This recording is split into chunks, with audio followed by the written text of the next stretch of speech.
Welcome to Part 8 of the Ultimate Unsolved Mysteries Iceberg, where we explore dark and fascinating mysteries.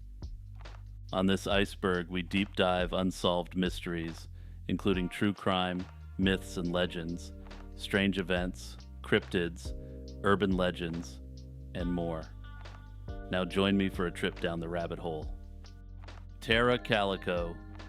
On the morning of September 20th, 1988, 19-year-old Tara Calico left her home in Valencia County, New Mexico, for her usual bike ride along State Road 47. She never returned, sparking an investigation that has spanned years without conclusive results. Tara's disappearance was marked by the eerie find of a Polaroid photo in Port St. Joe, Florida, in 1989, showing a young woman and boy bound and gagged. This photo propelled the case into the national spotlight, with speculation that the woman in the image was Tara. Despite analysis by various agencies including the FBI, Scotland Yard, and the Los Alamos National Laboratory, the identity of the individuals in the photograph remains a subject of debate. Tara's mother was convinced the girl in the photo was her daughter, citing a leg scar and a book visible in the image as evidence. The boy was initially thought to be Michael Henley, a boy who disappeared in New Mexico. However, he was later found dead, and foul play was ruled out, debunking theories that he was the boy in the photo. This photograph has kept Tara Calico's disappearance from falling off the radar for decades. Theories about Tara's disappearance have varied, from her being hit by a truck and subsequently slain, to a possible kidnapping. In 2008, a sheriff claimed to have information on two teenagers who might have accidentally hit Tara with their truck, leading to her death.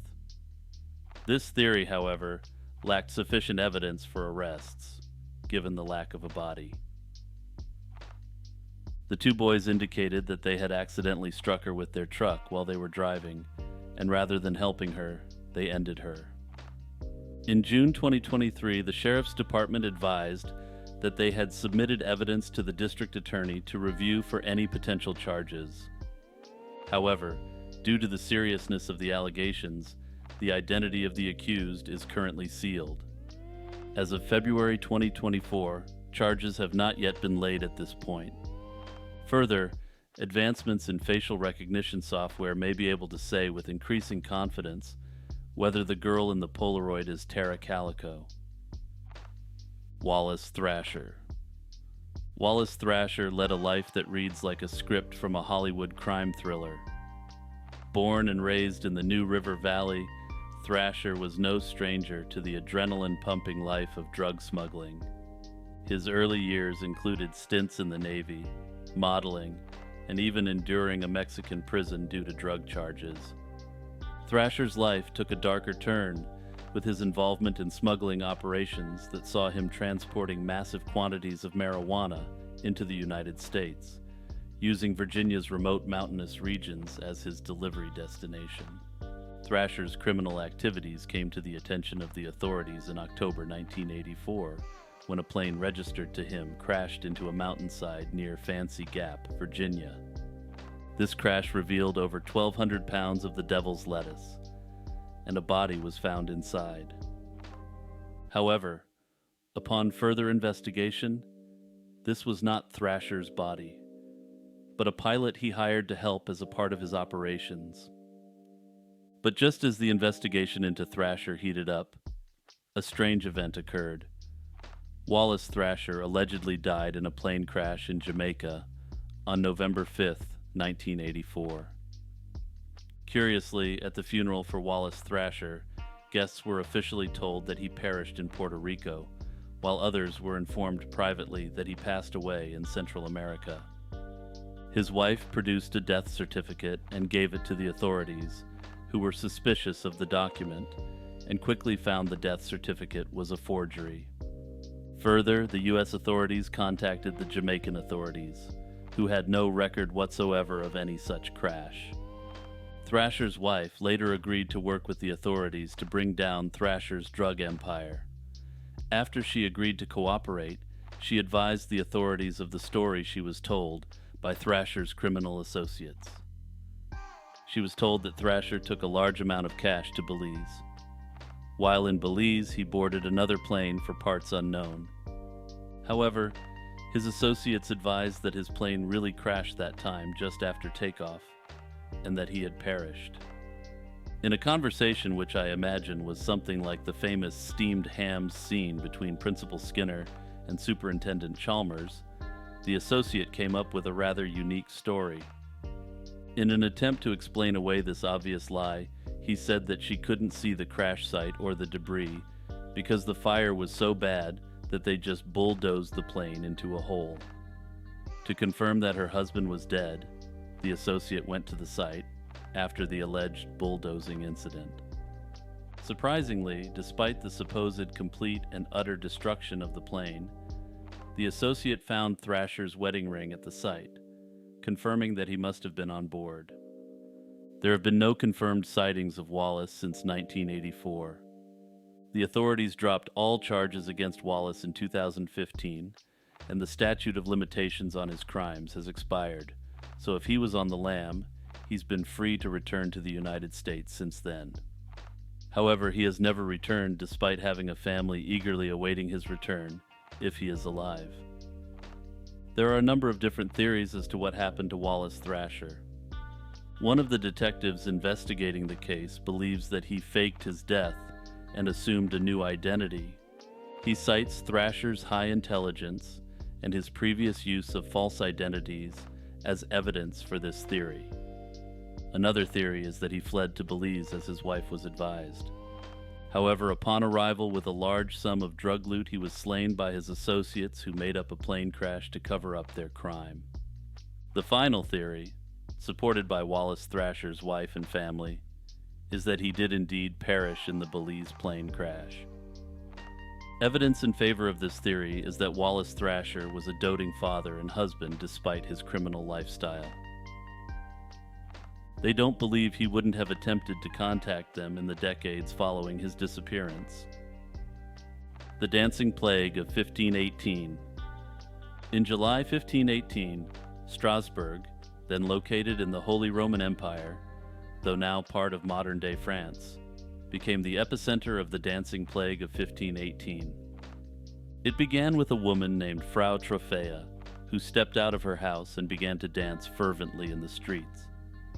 Her solitary performance rapidly evolved into a mass hysteria, with up to 400 people joining in. This event wasn't just a spontaneous communal dance, but an uncontrollable and often painful ordeal that lasted until September 1518. Individuals caught up in the plague experienced exhaustion and injuries. Further, some are reported to have died from the sheer physical toll of the endless dancing. The cause of this bizarre episode has puzzled historians and scientists for centuries. Initial theories ranged from spiritual and supernatural explanations, such as a curse from St. Vitus, to medical conditions like ergot poisoning, the poisoning from consuming rye bread infected with a toxic fungus. However, the ergotism theory has been largely dismissed due to the physical impossibility for those affected by the toxin to dance for extended periods. A more plausible explanation points towards stress-induced mass hysteria or psychogenic movement disorder. The region was suffering from extreme hardship, including famine and diseases, which might have contributed to a collective psychological crisis. This kind of mass psychogenic illness could manifest in bizarre behavior, such as the uncontrollable dancing seen in Strasbourg. Similar incidents had occurred in the same region during the medieval era, indicating a potential susceptibility to such psychological phenomena among the populace. The disappearance of Jason Jolkowski. Jason Jolkowski, a 19-year-old from Omaha, Nebraska, vanished on June 13, 2001, under mysterious circumstances that remain unresolved. Born on June 24, 1981, in Grand Island, Nebraska, Jason was a part-time student in a radio broadcasting program at Iowa Western Community College.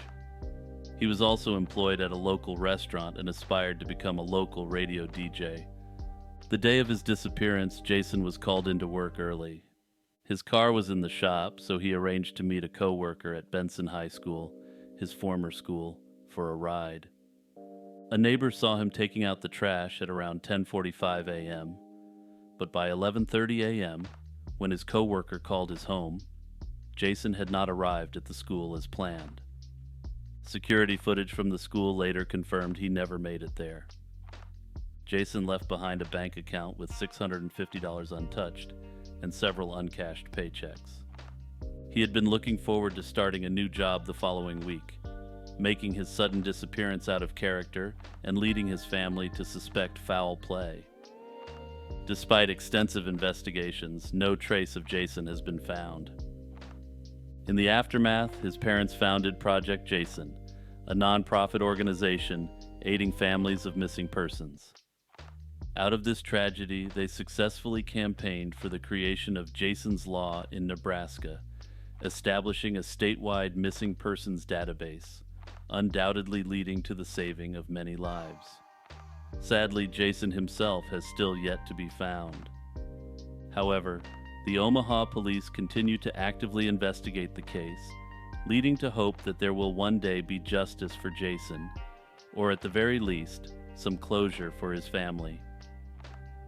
The disappearance of Tara Breckenridge.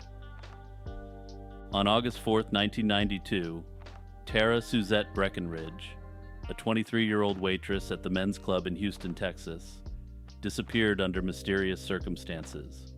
She was last seen leaving her workplace at around 1 a.m., following a decision by management to send home 2 servers early due to a slow night. Tara volunteered to leave, which was considered out of character for her. A security guard escorted her to her car, marking the last time she was confirmed to have been seen. Her vehicle, a red 1986 Pontiac Fiero, was found abandoned and locked on her route home, with no signs of a struggle but the alternator belt missing. Inside the car, a can of mace Breckenridge carried for protection was discovered unused. The disappearance of Breckenridge has left many unanswered questions, with her boyfriend at the time, Wayne Hecker, being a person of interest. The relationship between Breckenridge and Hecker was reportedly troubled, with Breckenridge having expressed intentions of leaving him. On the night of her disappearance, Hecker claimed to be at a pool hall. Her vehicle was located only a few minutes from the establishment, and individuals at the pool hall who were interviewed noted that he was absent from 1:45 a.m. to 3:30 a.m. Despite his assertions of innocence and lack of physical evidence linking him to the crime, suspicions have lingered due to the couple's rocky relationship and inconsistencies in Hecker's timeline. There have been no alleged sightings of Tara since she disappeared. One popular theory alleges that the boyfriend may have played a role in her disappearance. However, no evidence whatsoever has been found to link him to the disappearance, and he has never been charged in relation to the disappearance. Another theory suggests that her disappearance was related to her work as a waitress at the Gentlemen's Club. Under this theory, she may have had a stalker amongst the patrons, or one of the patrons may have opportunistically committed a violent act against her. Supporting this theory is the fact that the club had extensive security, and she felt the need to carry mace to protect her from some of the more unsavory patrons. If you're enjoying this video, please do me a huge favor and hit the like button, the subscribe button, and that notification bell. My goal is to create the most expansive Iceberg series in YouTube history, and I want you along for the ride.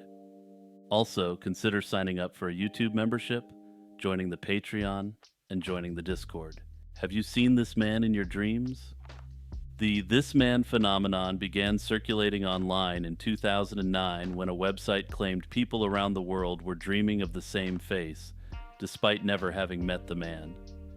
This mysterious figure, depicted in a sketch, was said to appear in diverse dream scenarios, offering advice, comfort, or simply appearing in various contexts.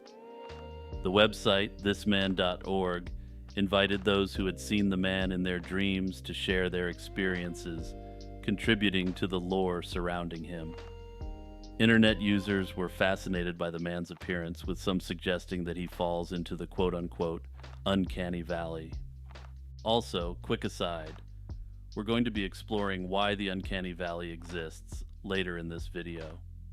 The intrigue and speculation about the nature of this man ranged from psychological explanations to supernatural theories. Some posited he was a manifestation of the collective unconscious, while others thought of him as a spiritual entity, or even a real person capable of dream surfing. However, the backstory of this man reveals a seemingly more grounded reality. Andre Natella, an Italian marketer and sociologist, later admitted to creating the "This Man" story as a marketing stunt. The website and the character were part of a guerrilla marketing campaign, a fact that was unveiled when internet sleuths connected the website to Natella's unconventional marketing firm. Despite this revelation, the story of this man had already captivated the imagination of many, with many people purporting having seen this man in their dreams. The Atlanta Ripper. In the early 20th century, Atlanta, Georgia, was terrorized by a series of brutal slayings that bore a chilling resemblance to those committed by Jack the Ripper in London. Between 1911 and 1915, at least 20 African American women were slain with a shocking level of violence. Despite the horrifying nature of these crimes, the Atlanta Ripper, as the perpetrator came to be known, was never caught. The first recognized victim of the Atlanta Ripper was Mary Bell Walker, whose body was discovered in 1911 with a deep cut across her throat. The subsequent slayings followed a similarly gruesome pattern, with many victims having their throats slashed and further desecrations committed. Reports of these killings were sensationalized and highlighted the killer's brutal methods. However, the Atlanta Ripper's crimes and stagings of the scenes were as horrific as reported. Sadly, investigations into these murders were severely hampered by the era's social dynamics and the limited resources allocated to the African American community's safety. Despite several arrests, no one was conclusively proven to be the murderer, and the killings eventually ceased without resolution. Some theorize that the Atlanta Ripper wasn't an actual serial killer, but rather several unconnected or copycat slayings. According to this theory, the lack of police attention to the slaying of these women encouraged others to commit heinous acts against the city's African American population. Given the passage of time and the lack of proper investigation and evidence collection at the time of the slayings, this mystery will likely remain forever unsolved. Elysian Park Treasure. In the heart of modern Los Angeles lies Elysian Park, a site shrouded in tales of buried treasure. During the tumultuous period of the Mexican-American War in 1846, Los Angeles was a sparse settlement, with a population of a few thousand people at most. As the war loomed, wealthy residents, fearing the seizure of their fortunes by advancing U.S. troops, buried their fortunes in what is now Elysian Park.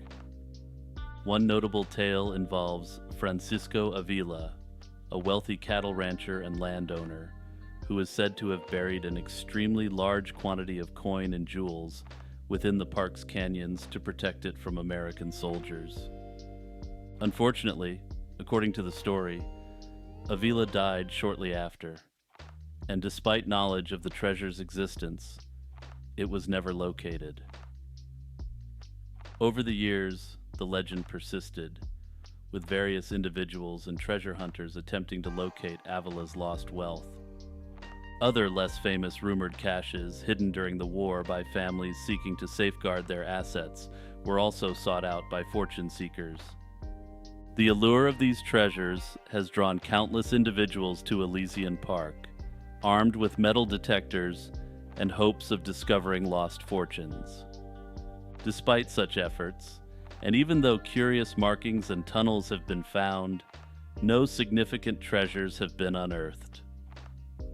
Present-day laws prohibit digging in the park without a permit, adding a layer of complexity to treasure hunting endeavors. However, the legend persists. I suspect that wealthy Los Angeles residents did indeed hide their fortunes in the face of an advancing army. There's absolutely nothing unusual about this.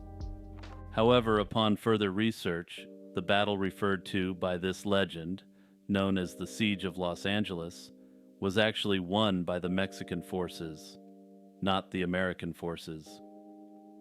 American forces never held Los Angeles prior to the annexation of California, nearly 2 years after the siege. Further, the death toll of the Siege of Los Angeles was, to put it simply, non-existent. There were no reported civilian or military causalities of any kind whatsoever on either side. My theory is as follows. The wealthy residents of Los Angeles did indeed hide their fortunes in the face of the advancing Americans. However, when the siege broke, the Mexican residents of Los Angeles simply gathered their hidden wealth and returned it to their homes. In the alternative, or in conjunction with the above theory, any individual who discovered caches of treasure is unlikely to publicize the fact. Publicizing the finding of large amounts of treasure has its obvious problems, from taxes to descendants coming out of the woodwork to challenge ownership of the treasure. The Identity of Banksy. Banksy, a street artist who has achieved worldwide renown, remains a mystery despite this global fame. His identity is a closely guarded secret, protected by a combination of anonymity, speculation, and the occasional red herring. The intrigue surrounding Banksy not only adds to the allure of his work, but also serves as a protective measure, considering much of his public art is technically illegal. Speculation about Banksy's identity is rampant, with numerous theories circulating. Few facts are known for certain. However, he is confirmed to be a white male likely born in the 1970s. One of the most persistent names linked to Banksy is Robin Gunningham. This theory gained further traction when a DJ referred to Banksy as Rob in a podcast, potentially referencing Robin Gunningham. Other theories have suggested Banksy could be Robert Del Naja, also known as 3D, a member of the band Massive Attack, or even the collective effort of a group of artists. Del Naja, a personal friend of Banksy and a former graffiti artist himself, has been linked to the mystery due to coincidences in the timing and locations of Massive Attack's tours and the appearance of Banksy's art. However, given that Del Naja may be a friend of Banksy, the coincidence could be explained by the two men meeting up where Del Naja was performing. More out there, theories propose that the man behind the popular Art Attack series was Banksy. However, there appears to be no evidence for this claim. Further, some speculate that Banksy isn't one single person, but rather a collective of street artists originating out of Bristol. The evidence seems to strongly point to Robin Gunningham, and scratching the surface of Robin Gunningham's personal history indicates why an admission may never be forthcoming. The themes of Banksy's work stand in stark contrast with Gunningham's upbringing. Gunningham grew up wealthy and attended an elite public school, an upbringing that stands in stark contrast to his anti-capitalist, egalitarian social messaging. Further, Banksy has grown enormously wealthy off his work, which again serves to diminish the credibility of his message in some circles. The disappearance of Sydney West. In the early morning hours of September 30th, 2020, the bustling city of San Francisco became the focal point of a bright young woman's disappearance. Sydney West, a 19-year-old student from Chapel Hill, North Carolina, who had recently embarked on her journey at the University of California, Berkeley, vanished without a trace. Her last known whereabouts were near the iconic Golden Gate Bridge, a site that, on that fog-laden morning, would become the center of a mystery that continues to perplex her family, investigators, and the public at large. Sydney's transition to college life was fraught with challenges. Prior to her disappearance, she had sustained a concussion, which, coupled with the isolation brought on by the 2020 event and the shift to virtual classes, proved difficult. Given these issues, she decided to defer her classes to wait for normalcy to return to her personal life and the world. Despite these hurdles, Sydney chose to remain in California, with plans to restart her college career in the fall of 2021.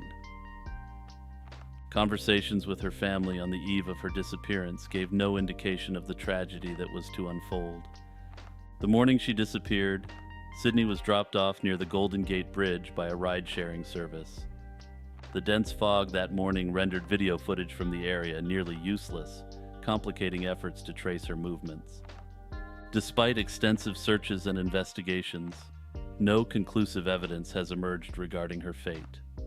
The ride-sharing driver was cleared of any involvement, and Sydney's backpack and laptop were eventually recovered, though her cell phone remains missing. Notably, there has been no activity on her phone, bank account, credit card, or social media profiles since her disappearance. Given the location that she was dropped off, some have hypothesized that she ended herself. However, the private investigator hired by the family has challenged this notion. The private investigator noted the absence of witness reports or 911 calls that would typically accompany such an event on the bridge. Further, the bridge was bustling with activity that morning, yet no one reported seeing Sydney in distress. However, as discussed, even so, given the heavy fog, the activities of Sydney could have been obscured. At present, Sydney West's whereabouts remain entirely unknown. In my research for this, I ended up reading some interviews with Kimberly and Jay West, Sydney's parents. They thankfully have remained extremely involved in the case and are advocating for their daughter at every step. As of February 2024, Sydney's whereabouts remain unknown. There have been many recent cases of people who disappeared for years, only to re-emerge safe and sound. Let's hope Sydney will be one of these cases. Edward Leeds-Kalnin's Coral Castle. Coral Castle, located in Homestead, Florida, is one of the most intriguing structures ever built. The man behind this marvel, Edward Leeds-Kalnin, was a Latvian immigrant who single-handedly created the castle from over 1,100 tons of limestone. But what makes this feat even more extraordinary is that it was accomplished without the use of modern machinery. However, many accounts of Coral Castle erroneously indicate that Leeds-Kalnin used virtually no tools. This is not accurate.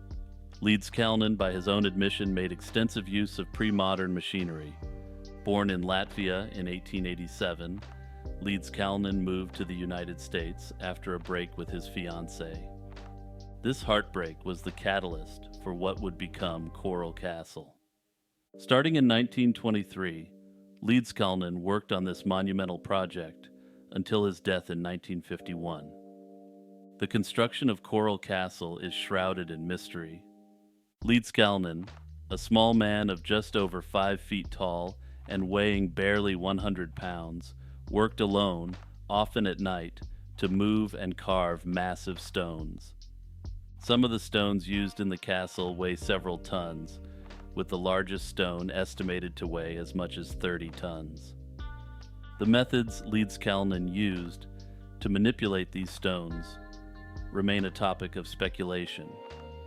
He claimed to understand the laws of weight and leverage well, suggesting he applied principles of physics that allowed him to single-handedly move and sculpt these massive stones. Coral Castle's construction has sparked numerous alternative and paranormal explanations. Edward Leeds-Kalnin's secretive methods and the seemingly impossible feat of moving massive stones single-handedly has bolstered these beliefs. Some far-out theories suggest that Leeds-Kalnin possessed knowledge of ancient or lost technology, possibly related to the construction techniques of Stonehenge or the pyramids. Others speculate about the use of magnetic fields and levitation, inspired by Leedskalnin's own writings on magnetic currents. Leedskalnin deliberately created an air of mystique surrounding the Coral Castle, which still exists till this day. The Bigfoot Killer. From February to October 1975, a harrowing series of crimes unfolded that would leave an indelible mark on Detroit. The perpetrator, dubbed the Bigfoot Killer, an unidentified assailant, embarked on a brutal campaign of violence, targeting young women engaged in paid companionship. This serial killer, whose moniker was derived from his notably large feet, was responsible for the SA and slaying of 7 victims, their ages ranging from 16 to 22 years. The Bigfoot Killer's modus operandi was chillingly methodical. He preyed upon vulnerable women, luring them with the promise of money in exchange for services. Once they were in his grasp, he would resort to violence, wielding a knife to intimidate and control his victims before committing unspeakable acts, and finally, strangulation. Witnesses and surviving victims described the perpetrator as a muscular, tall African-American man, aged between 30 and 35, with distinctive facial hair and an afro.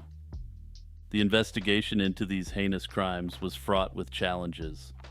A key suspect emerged in January 1976 when Carl Mayweather Jr., a 29-year-old Detroit man, was arrested during an attempted crime against a woman. Mayweather had a prior record of assault and seemed to fit the physical description of the Bigfoot Killer. Despite these initial suspicions, Mayweather was ultimately cleared of involvement in the Bigfoot killings, as he had solid alibis for virtually all of the slayings. The community's response to the killings was one of outrage and desperation.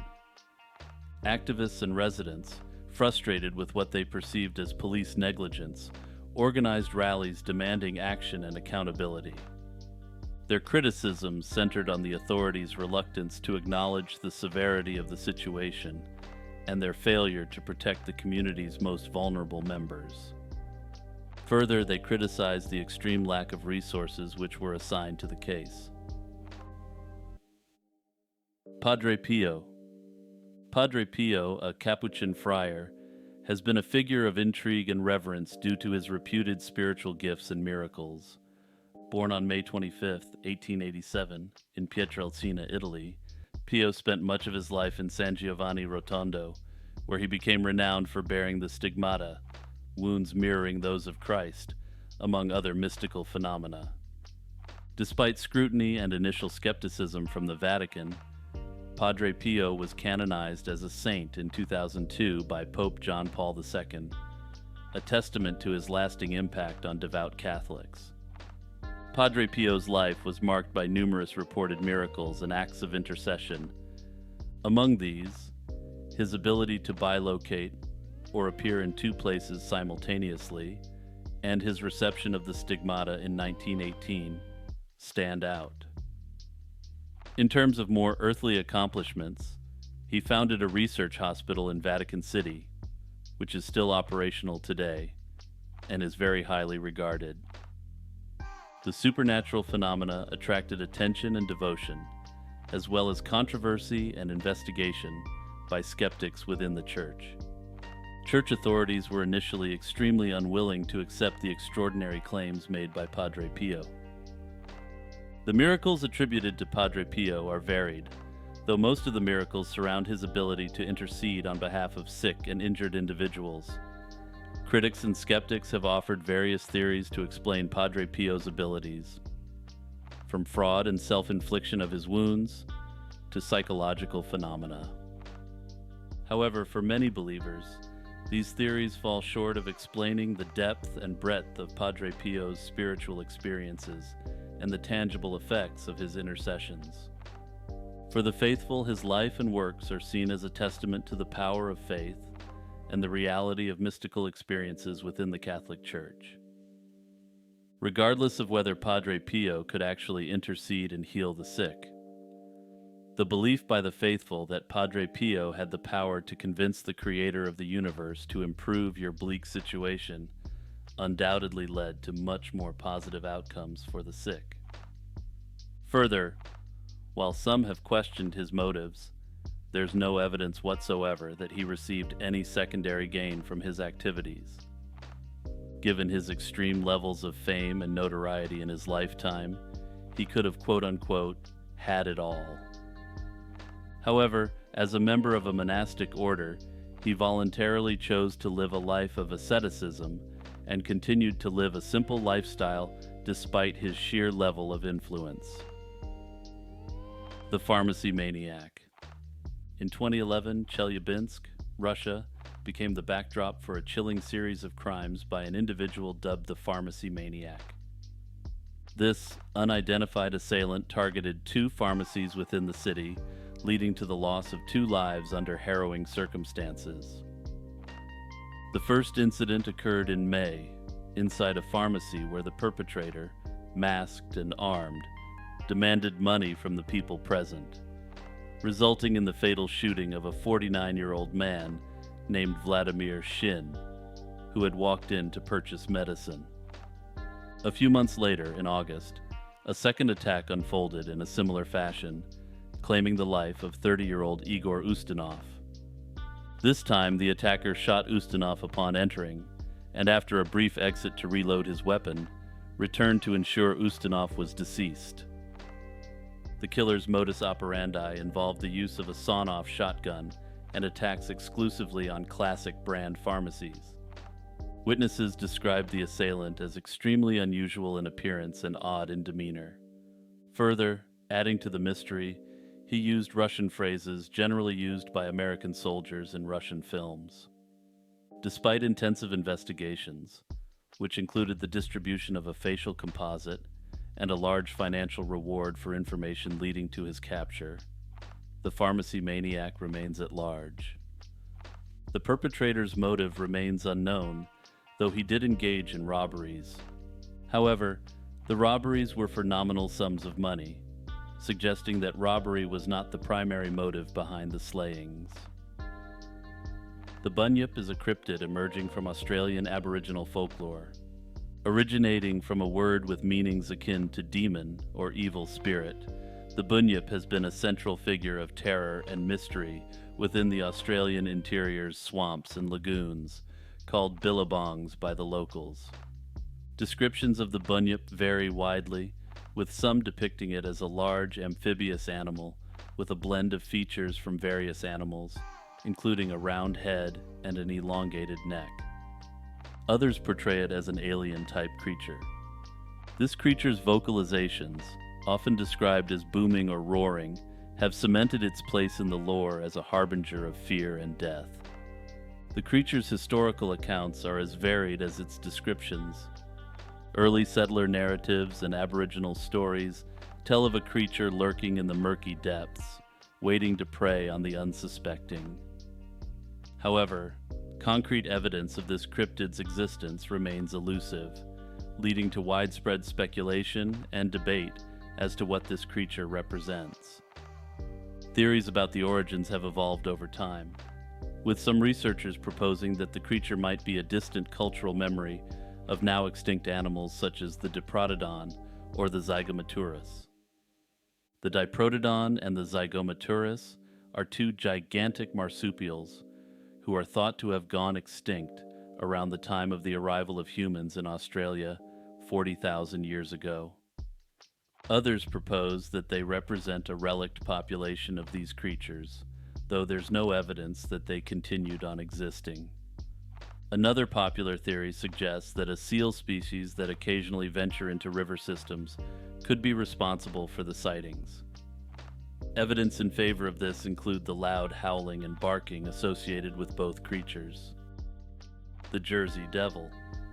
The Jersey Devil, formerly commonly known as the Leeds Devil, is a cryptid said to inhabit the Pine Barrens of New Jersey. Its origins trace back to the 17th century, when English Quakers settled in southern New Jersey, where the Pine Barrens are located. The story begins with Daniel Leeds, a Quaker ostracized by his community for his interest in astrology and Christian occultism, leading to his depiction as evil and an associate of the devil. This reputation, compounded by his family's crest, featuring a wyvern, a dragon-like creature, set the stage for the legend of the Leeds Devil, or Jersey Devil, as it came to be known. By the 18th and 19th centuries, the Leeds Devil had become an entrenched part of southern New Jersey folklore, with the figure of a monstrous creature roaming the Pine Barrens. This narrative was further popularized and embellished with various origin stories over time, including the infamous tale of Mother Leeds. According to legend, Mother Leeds cursed her 13th child to be the devil, who then transformed into a monstrous creature and flew away into the Pine Barrens. This creature, described as having bat-like wings, a horse's head, and a forked tail, became synonymous with the Jersey Devil. The legend persisted and evolved, with sightings and encounters reported through the centuries.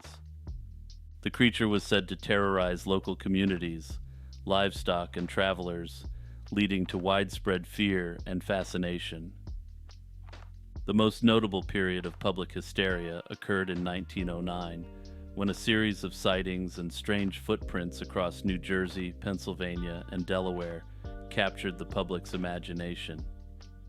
Newspapers at the time reported on and embellished these incidents, further cementing the Jersey Devil's status in American folklore. The most famous depiction of the Jersey Devil, on screen right now, dates to a newspaper article during the 1909 Jersey Devil mania. Over the years, various explanations have been proposed to rationalize the sightings, ranging from misidentified animals to mass hysteria. My view is that a significant number of modern-day Jersey Devil sightings can be attributed to quote-unquote owl misidentifications. I've mentioned it before, but people seriously underestimate the size and ferocity of an enraged owl. Imagine for a second you're in the woods in the dead of night and you're assaulted by a huge screeching creature who can fly through dense brush in extreme low-light situations. Then overlay the local legend of the Jersey Devil, and you will see how the legend continues to spread. Socrates. The question of whether Socrates was an actual historical figure or merely a literary device invented by his students, particularly Plato, has intrigued scholars and enthusiasts of ancient philosophy. This touches on the very foundation of Western philosophical thought. Socrates, as we know him, is primarily depicted through the writings of Plato and, to a lesser extent, Xenophon. These accounts present Socrates as a singular figure in Athens, known for his distinctive method of inquiry, now called the Socratic method. This method involved asking probing questions to expose contradictions in one's thoughts, aiming at clarity and ethical living.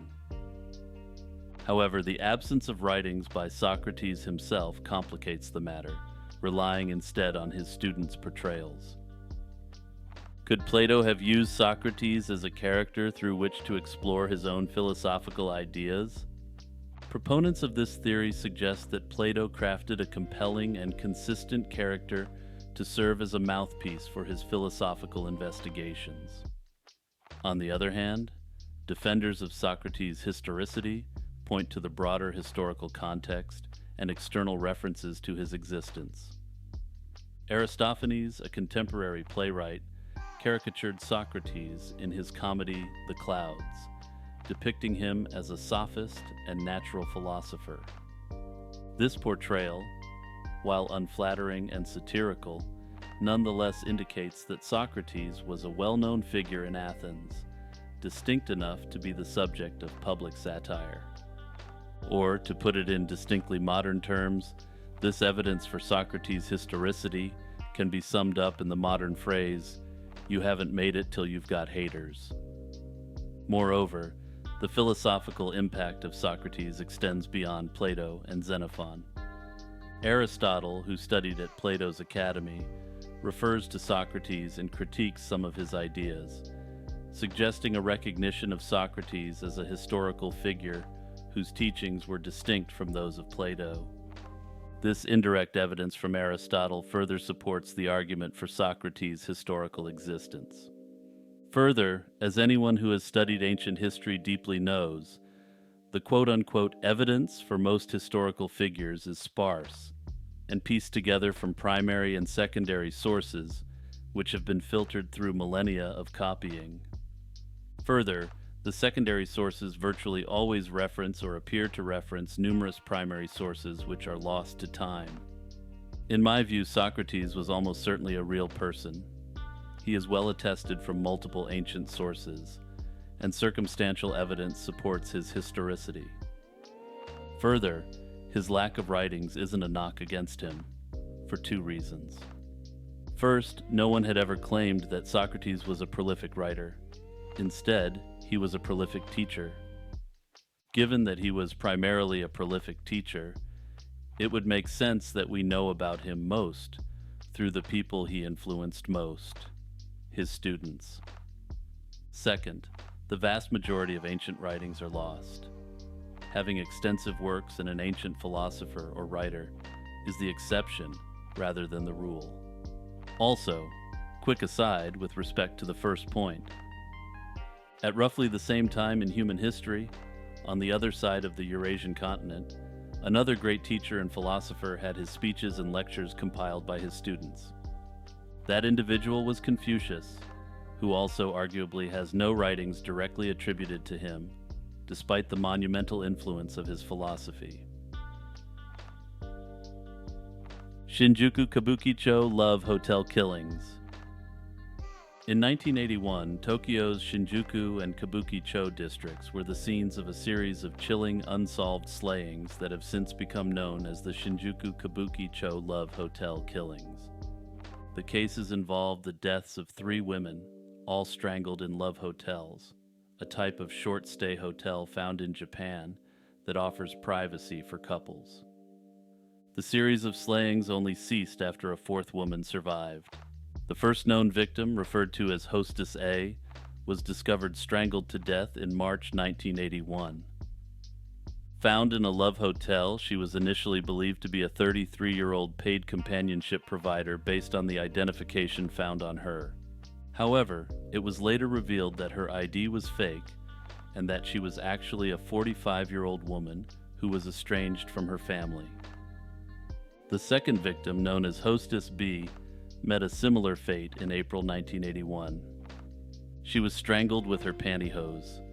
Hostess B was thought to be around 20 years old and possibly Taiwanese, although her identity has never been confirmed.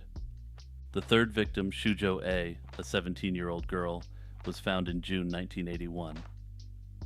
Unlike the others, she was discovered alive, but later succumbed to her injuries in the hospital. A common thread in these slayings was the use of pantyhose for strangulation and the presence of stimulants in the victim's systems, suggesting they might have ingested the drugs orally, either by force or on consent. The similarities in the modus operandi led police to believe these crimes were committed by the same individual. The suspect was described as a young, well-dressed man, standing approximately 5'3", seen wearing black-rimmed glasses. Despite multiple witness accounts, for reasons which are unclear to me, a composite sketch of the individual was never created. Notably, no security cameras existed in the love hotels in question, out of concerns for the privacy of the patrons of the hotels. The UmiBosu. The UmiBosu, a mythical creature from Japanese folklore, has been a source of fascination and fear for centuries. This entity, whose name translates to sea monk, is depicted as a massive humanoid figure emerging from the depths of the ocean. Its appearance is characterized by a featureless, bald head, akin to that of a monk, and a body cloaked in darkness, sometimes described as covered in dark seaweed. Legends tell of its immense size, often towering over ships, with some accounts describing it as larger than the vessels it encounters. Various traditional theories exist on what they are, suggesting that they could be the vengeful spirits of monks thrown into the sea or dragon deities demanding sacrifices. These beings are known to manifest during calm weather, suddenly causing storms to capsize ships or demanding barrels from sailors, which they then use to flood and sink the vessels. A peculiar way to fend off an UmiBosu involves offering a barrel with the bottom removed, which supposedly prevents it from sinking the ship, since it will neither attack directly, and the barrels tossed back on the ship won't sink it. Historical and literary references to the UmiBosu date back to the Edo period, with tales of its sightings contributing to the tapestry of Japanese maritime folklore. Recent sightings, such as the one reported in 1971 off the coast of Miyagi Prefecture, continue to fuel the legend of the UmiBosu. In this instance, a fishing boat encountered a large, mysterious creature with gray-brown wrinkles and large eyes, which quickly disappeared into the sea.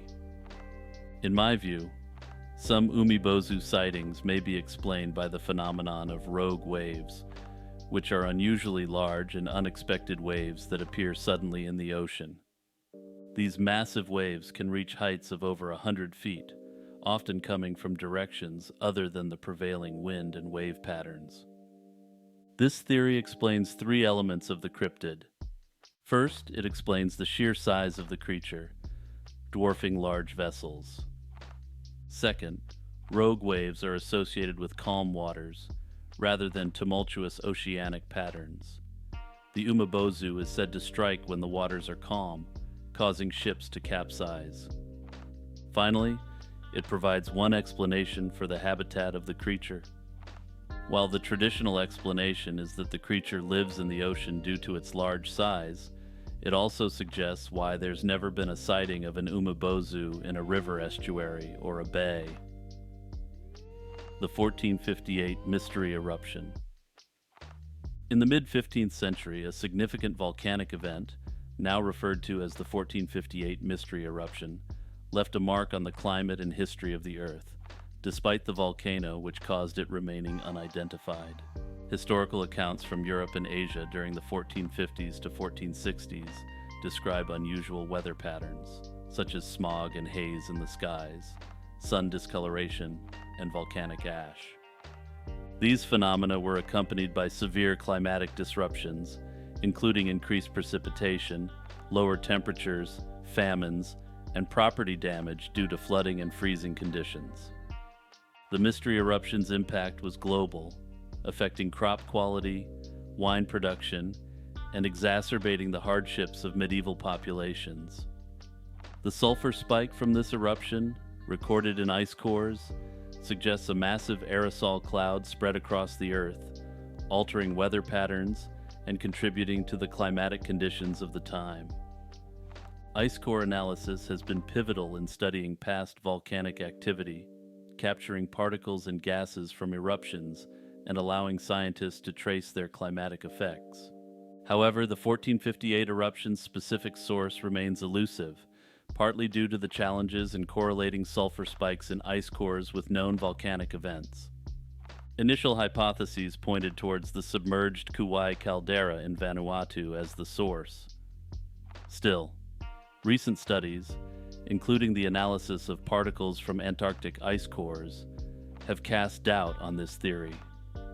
These studies suggest the eruption might have originated from a different, yet to be identified location. The reason for this being that the composition of the ash is rich in minerals not found in abundance in Kauai. Atavia Flight 870. On the evening of June 27, 1980, a DC-9 aircraft, operating a domestic scheduled passenger service, vanished off the radar over the Tyrrhenian Sea near the Italian island of Ustica, plummeting into the dark waters below. All 81 individuals aboard perished in an event that has since been entangled in a web of theories, speculations, and government secrecy. At the heart of the Atavia Flight 870 tragedy lies the immediate cause of the crash: an in-flight explosion. However, the nature and origin of this explosion have been subjects of intense debate and investigation. Initially, mechanical failure was considered a potential cause, with investigators probing the aircraft's maintenance records and operational history for any anomalies. Yet no conclusive evidence of mechanical fault could be definitively linked to the catastrophe. As mechanical explanations faded, attention shifted towards more sinister theories, with a prevailing hypothesis suggesting that the aircraft was caught in a military skirmish and shot down by a missile. The Cold War era, marked by heightened military tensions in the Mediterranean, provided a volatile backdrop to this theory. There were reports of a radar sighting of an aerial engagement involving NATO and Libyan forces near the aircraft's flight path on the night of the crash. Adding credibility to the overall theory, Libyan dictator Muammar Gaddafi himself was traveling in the same airspace when this horrible tragedy occurred. This led to speculation that Atavia Flight 870 might have been accidentally struck by a missile intended for a military target or caught in the crossfire between military jets. Adding to the swirl of conspiracy theories were allegations that France had attempted to end Gaddafi on the night in question. However, despite various investigations, no evidence has conclusively proven this theory, and the French government has vehemently denied any involvement. In 2023, a former Prime Minister of Italy said, in a non-official capacity, that France shot the plane down accidentally. Another popular theory is that the plane was brought down by a bomb from an extremist group as part of a period of political violence in Italy known as the Years of Lead. Given the semi-official endorsement of the missile theory, I suspect this may prove to be correct. However, due to the sensitive nature of such an admission, this case will likely remain officially unsolved until long after everyone tangentially involved has passed away. Atlantis.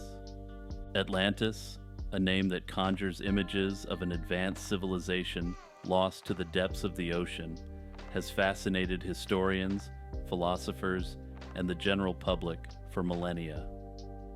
Its story originates from the works of the ancient Greek philosopher Plato, who mentioned Atlantis in two of his dialogues. According to Plato, Atlantis was a powerful and advanced kingdom that existed about 9,000 years before his own time, making its supposed timeline around 12,000 years ago from today. Plato described Atlantis as an island larger than Asia Minor and Libya combined, and located beyond the Pillars of Hercules, the term ancient Greeks used to refer to the Strait of Gibraltar. The island was said to be a paradise, rich in natural resources, and its people were advanced in technology and architecture. The Atlanteans were described as having a powerful navy, and their rulers were said to be the descendants of Poseidon. The heart of Atlantis was described as being concentric circles of land and water, with a magnificent palace in the center. The Atlanteans were depicted as virtuous people, living in a utopian society where peace prevailed and laws were just. However, as the Atlanteans grew powerful, they became arrogant. According to Plato, their moral decay led the gods to become angry, and as punishment, their island was submerged forever. The historical and geographical accuracy of Plato's account of Atlantis has been the subject of debate among scholars. Most scholars believe Plato's story was intended as a metaphor for the moral and political decline of his own society, rather than a historical account. Others have taken his descriptions at face value, proposing various locations for Atlantis, with the most common location proposed being around where the Azores are located today. Another theory proposes that the story of Atlantis derives from the Guanche people indigenous to what are now the Canary Islands. In favor of this theory, this was the only island-based civilization beyond the Pillars of Hercules that would have been known to the Greeks. In my view, it's abundantly clear that Atlantis was never intended to be a real place, but to be used as a teaching tool. That said, The idea that the ganchi may have been used as inspiration for the idea is fascinating, and adds new interest to what I had considered a stale, unsolved mystery. Man-eating trees. Stemming from tales as early as the 19th century, these plants were described with a horrifying appetite for human flesh. A notable story involves a naturalist in Central America encountering a vine-like plant, dubbed the Devil's Snare, capable of ensnaring and harming animals with its rope-like tissue. This plant was said to possess tiny mouths that would open to consume animal blood, but later investigations revealed these accounts to be obvious fabrications. Another famous example of the man-eating tree supposedly came from Madagascar. According to newspaper reports in the late 19th century, a German explorer ran across the Makoto tribe while traveling through Madagascar. While amongst the Makoto people, the German explorer noted that the tribe would perform sacrifices to the vegetational menace. The story gained further credibility and authority when Chase Osborne, the 27th governor of Michigan, wrote a book about the topic. Osborne's book, sensationalistically titled Madagascar, Land of the Man-Eating Tree, claimed he had spoken with Christian missionaries who were aware of the tree. However, there's one problem with this man-eating tree of Madagascar. The German explorer and the Makoto tribe never existed. The initial newspaper report was a fabrication, and all subsequent accounts were based upon this initial report. That said, belief in carnivorous trees still persists till the present, with some theorizing larger versions of things like the Venus flytrap exist and prey upon larger creatures. Why does the uncanny valley exist?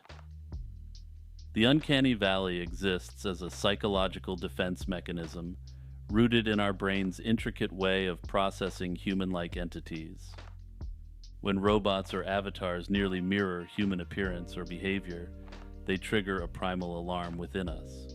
This alert is not due to their similarity, but because they reside on the eerie threshold of almost human, yet not quite.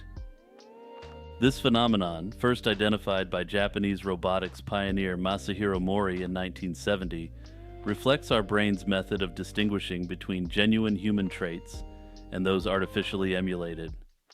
Studies using functional magnetic resonance imaging have pinpointed brain circuits involved in evaluating social cues and determining the eeriness of almost human agents, and as such, the phenomenon has a confirmed physiological basis in the human brain. However, the existence of the uncanny valley effect begs the question, why have humans evolved to be on guard around near-human entities? What beings were we afraid of that made us select for this? One hypothesis is that this is proof of extraterrestrial entities visiting Earth during humanity's earliest years. Another hypothesis is that this evolved due to the existence of other near-human hominids coexisting with humans and perhaps being hostile to humans. My hypothesis, which is less fascinating than the above, is that the uncanny valley may be common to all mammal brains, as a way to assess differences between closely associated species. Thanks for watching. If you enjoyed this video, make sure to like, subscribe, and hit that notification bell. I plan to make this the most extensive Iceberg series ever, but I can only do that if you subscribe. Also, check out the Patreon, my YouTube membership, and the Discord. Click the links in the description. Shout out to my patrons Noah Schubert, Kazakh Cutie, and Kurt the Squirt. Until next time, stay healthy and peace out. Welcome to Part 9 of the Ultimate Unsolved Mysteries Iceberg, where we explore dark and fascinating mysteries. In this series, we deep dive unsolved mysteries including true crime, myths and legends, strange events, internet mysteries, and more. The Disappearance of Lauren Spearer.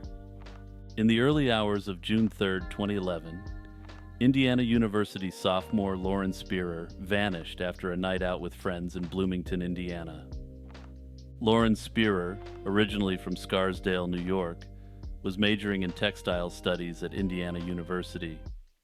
On the night of her disappearance, she was seen leaving a friend's apartment at around 4:30 a.m., attempting to make the short walk back to her own apartment. Surveillance footage captured her movements around the campus that night, but after these recordings, she disappeared without a trace. The investigation into Spearer's disappearance has been extensive and multifaceted. In August 2011, police conducted a 9-day search of the Sycamore Ridge landfill, looking for clues to Spearer's whereabouts. This search, involving the Bloomington Police Department, the Indiana University Police Department, and the FBI, ultimately yielded no significant findings. Over the years, the investigation has received thousands of tips, and in 2016, the FBI and other police agencies followed up on leads regarding Spearer's disappearance in Morgan County, involving a property connected to a person of interest. Despite these efforts, no conclusive evidence has been found to determine Spearer's fate. Several theories have emerged regarding what happened to Spearer that night. Her parents have publicly stated their belief that she may have been drugged and have voiced suspicions about the individuals she was with that evening. Further, and sadly, her parents believe that given the circumstances, their daughter is likely deceased. Another theory suggests that she suffered from an accidental overdose, exacerbated by a heart condition called long QT syndrome. One of the individuals she was with on the night in question indicated that she had taken a cocktail of drugs and alcohol that night. However, if this was an accidental fatal overdose, this begs the question, where are her remains? Another theory suggests she may have been abducted at random by a stranger. However, there is no evidence to support this, other than the lack of evidence confirming other theories. As of today, Lauren Spearer's case remains unsolved, with no suspects named or charges filed. Thankfully, Lauren's family is extremely effective at keeping attention on her case, which leads me to hold out hope that there will one day be closure on this matter. The Mad Trapper of Rat River. Thanks to subscriber and Discord member Y Ultimate for suggesting this one. Remember, if you make a suggestion that makes it on the Iceberg, you'll get a shout out, so leave a comment in the comments below or in the Discord server. The saga of the Mad Trapper of Rat River, a shadowy figure whose true identity remains a mystery, is a riveting chapter in both Canadian and American history. This tale begins in July 1931, when a mysterious American man, later known as Albert Johnson, arrived in the Northwest Territories. He built a small cabin near Rat River and soon clashed with local trappers and the Royal Canadian Mounted Police, the RCMP, over trapline interference. The situation escalated on December 31st, 1931, when Johnson, cornered in his cabin, shot an officer who attempted to confront him over the dispute. The RCMP officers retreated with their wounded comrade, but in the meantime, news of what happened got out, and locals formed a 9-man posse to deal with the troublesome trapper. In case you doubted how serious this posse was when it came to ending Johnson, they brought along 20 pounds of dynamite to avoid an extended siege in his cabin. Also, somewhat curiously, this posse would eventually grow into a ragtag band of RCMP officers, local hunters and trappers, and local indigenous trackers. The posse members blew up part of the cabin, but Johnson was undeterred and kept up the firefight from the ruins of the cabin. The posse retreated, seeking to reinforce their numbers, and undoubtedly slightly humiliated that their 9 men were unable to take on Albert Johnson, who seemed to be fighting as a one-man army. However, when the posse returned, there was a problem. Albert Johnson was missing. This act triggered one of the largest manhunts in Canadian history, spanning over 7 weeks across the Arctic's harsh landscape. The chase captivated the nation, as Johnson evaded capture through ingenious survival skills and tactics, including backtracking and hiding his trail. He utilized the environment to his advantage, moving through impenetrable underbrush and severe weather conditions that would deter even the most seasoned hunters. His ability to survive in such extreme conditions, along with his skill in evading a posse that included experienced RCMP officers and indigenous trackers, greatly increased his notoriety. In an unprecedented move, the RCMP enlisted the help of World War I ace aviator Wilfred May. The RCMP used his aircraft to scout and track Johnson's movements from the air, marking one of the first uses of an airplane in a manhunt. Despite the advantage of aerial surveillance, Johnson continued to elude capture until a fatal confrontation on the frozen Eagle River in February 1932. The posse ambushed Johnson at the river while he wasn't wearing his snowshoes. Outgunned and in open terrain, Johnson engaged in a firefight with the posse while attempting to retreat to cover. Somewhat unsurprisingly, he was mortally wounded in the encounter. In a twist out of a Hollywood film, Johnson shot an RCMP member who was part of the posse, and given the isolated area where this occurred, this would likely have been fatal. But remember the flying ace Wilfred May? He engaged in a daring landing and was able to get the officer to safety and medical attention, likely saving his life. The encounter ended with Johnson's death, but his identity and motives remained elusive. The examination of his remains and personal effects raised more questions than answers, revealing a man prepared for survival, but without any definitive clues to his past. After his death, a significant question arose. Who was this quarrelsome trapper who led the nation on a massive manhunt? Prior to 2017, numerous candidates swirled about, with most of them being American criminals. However, since 2017, DNA analysis has been used to try to establish his identity, or at least rule out candidates. All of his ancestors were from Sweden, suggesting he was almost certainly Swedish-American. This also had the effect of ruling out any of the potential candidates for Albert Johnson's identity.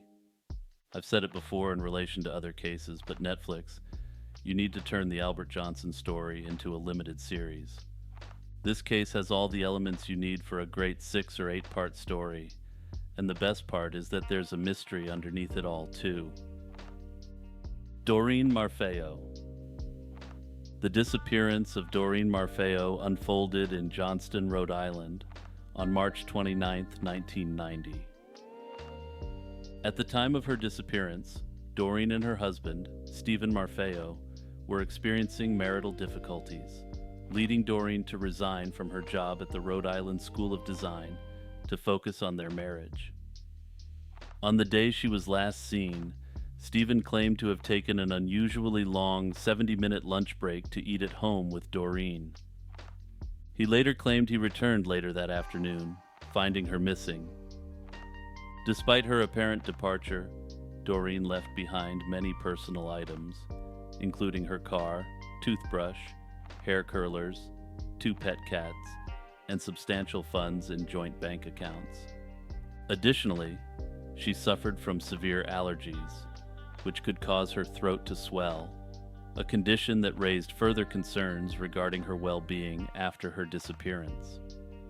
Stephen delayed reporting his wife missing for 2 days, a decision that has drawn, to put it mildly, extreme scrutiny. Prior to her disappearance, he had suspected Doreen of infidelity and had even gone as far as hiring private detectives to follow her, although there was no concrete evidence to support his suspicions. The investigation took a more sinister turn when police received 2 typewritten letters in June 1990. One letter outlined a scenario in which Stephen was accused of ending Doreen's life and disposing of her body. The other sought to tarnish Doreen's reputation by alleging affairs with co-workers. These letters, believed to be authored by Stephen and typed on his mother's typewriter, hinted at his involvement, yet he denied the allegations and ceased cooperation with the authorities. The mystery deepened in 1999 9 years after Doreen's disappearance, when Stephen took the lives of his girlfriend and then himself, leaving behind a note that alluded to his guilt over Doreen's fate. In a somewhat shocking turn of events, despite the overwhelming circumstantial evidence against Stephen, his mother has very publicly defended him and his quote-unquote legacy. Authorities, however, remain convinced that Stephen played a significant role in his wife's disappearance. Unfortunately, Doreen Marfeo, born Doreen Dobson, since under the circumstances I think it may be more respectful to refer to her as such, has never been found, sadly denying closure to her family at present. The Bremen Road Attacker. On August 22, 1988, a brazen daylight attack unfolded on a secluded highway near Putnam, Connecticut, marking a day of terror for a local social worker. The victim, referred to as Carol to protect her identity, was en route to her job at a mental health facility when she encountered a black pickup truck exhibiting erratic behavior. The truck's driver, a male in his mid-30s with brown curly hair, began swerving and altering speeds before abruptly stopping. Emerging with a firearm, he shot Carol in the face at close range, leaving her critically injured and slumped over in her vehicle. Due to her positioning within the vehicle, she remained unseen by passing motorists until a truck passed by. The driver noticed her slumped over from his elevated cab. The attack was not just a moment of violence, but a puzzle that perplexed law enforcement. Initial investigations revealed that the attacker had been menacing other drivers that morning, suggesting a pattern of extreme aggression. However, that said, he had simply been driving aggressively around the other drivers, and there is no indication why he attempted to cruelly take Carol's life.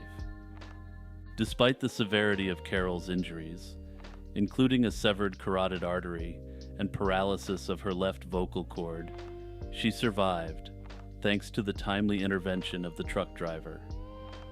Unfortunately, the individual responsible for this attack remains at large today, and given his age, may still pose a threat to society if he is alive. Mysterious Dave Mather. David Allen Mather, known as Mysterious Dave, lived a life that could easily be the plot of a classic Western. Born in Connecticut in 1851, Mather's early years were marked by adventure and tragedy. By the time he was 16, both of his parents had passed away, prompting him and his brother Josiah to venture west in search of adventure and opportunity. Mather's reputation in the Wild West was a blend of lawman and outlaw, a common duality in that era. His journey into notoriety began around 1873, when he became involved in cattle rustling in Sharp County, Arkansas. By 1874, Mather made his first known appearance in Dodge City, Kansas, a place he would frequently return to, each time blurring the lines between his roles as a lawman and an outlaw. Mather's life in Dodge City was tumultuous and marked by significant events that added to his mystique. In June 1883, he was hired as an assistant city marshal in Dodge City, serving under a cloud of controversy until April 1884, when he was replaced by Tom Nixon, sparking a bitter feud between the two. This feud culminated in a violent confrontation in July 1884, resulting in Nixon's death at Mather's hands. Despite the violence, Mather was acquitted of all charges, thanks to testimony of individuals including the town sheriff. Mather's law enforcement career was a series of highs and lows, marked by episodes of violence and accusations. He was involved in another killing in May 1885, this time of a man named David Barnes, leading to his arrest along with his brother Josiah. However, both men were granted bail, and unsurprisingly, these desperados went on the lam.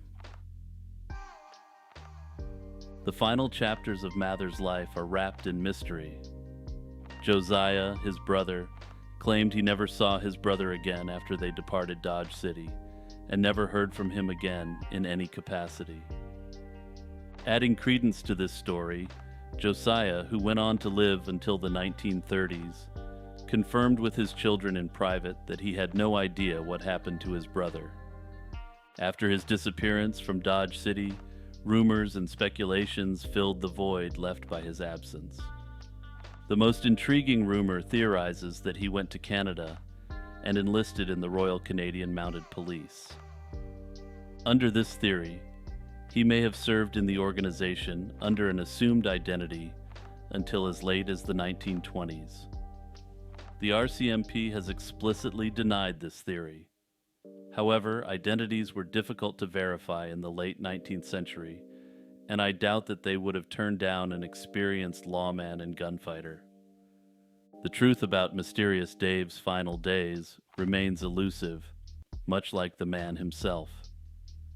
The Munsterland Slayings. Between 1971 and 1974, the Munsterland region of West Germany was the setting for a chilling series of unresolved cases involving the disappearance and demise of 4 young women.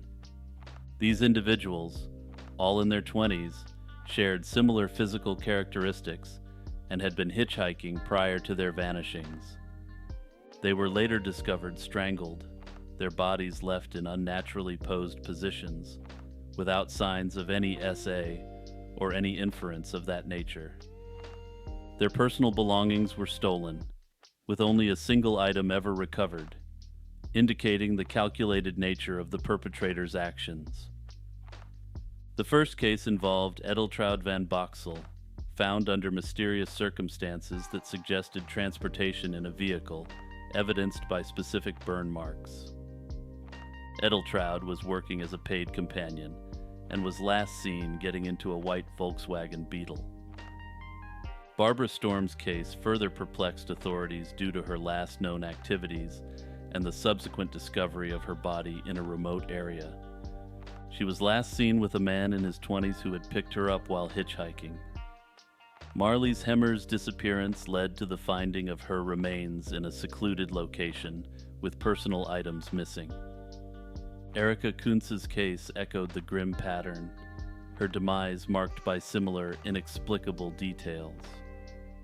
Interestingly, all of the slain women had black or dark hair, suggesting they may have been targeted for their appearance.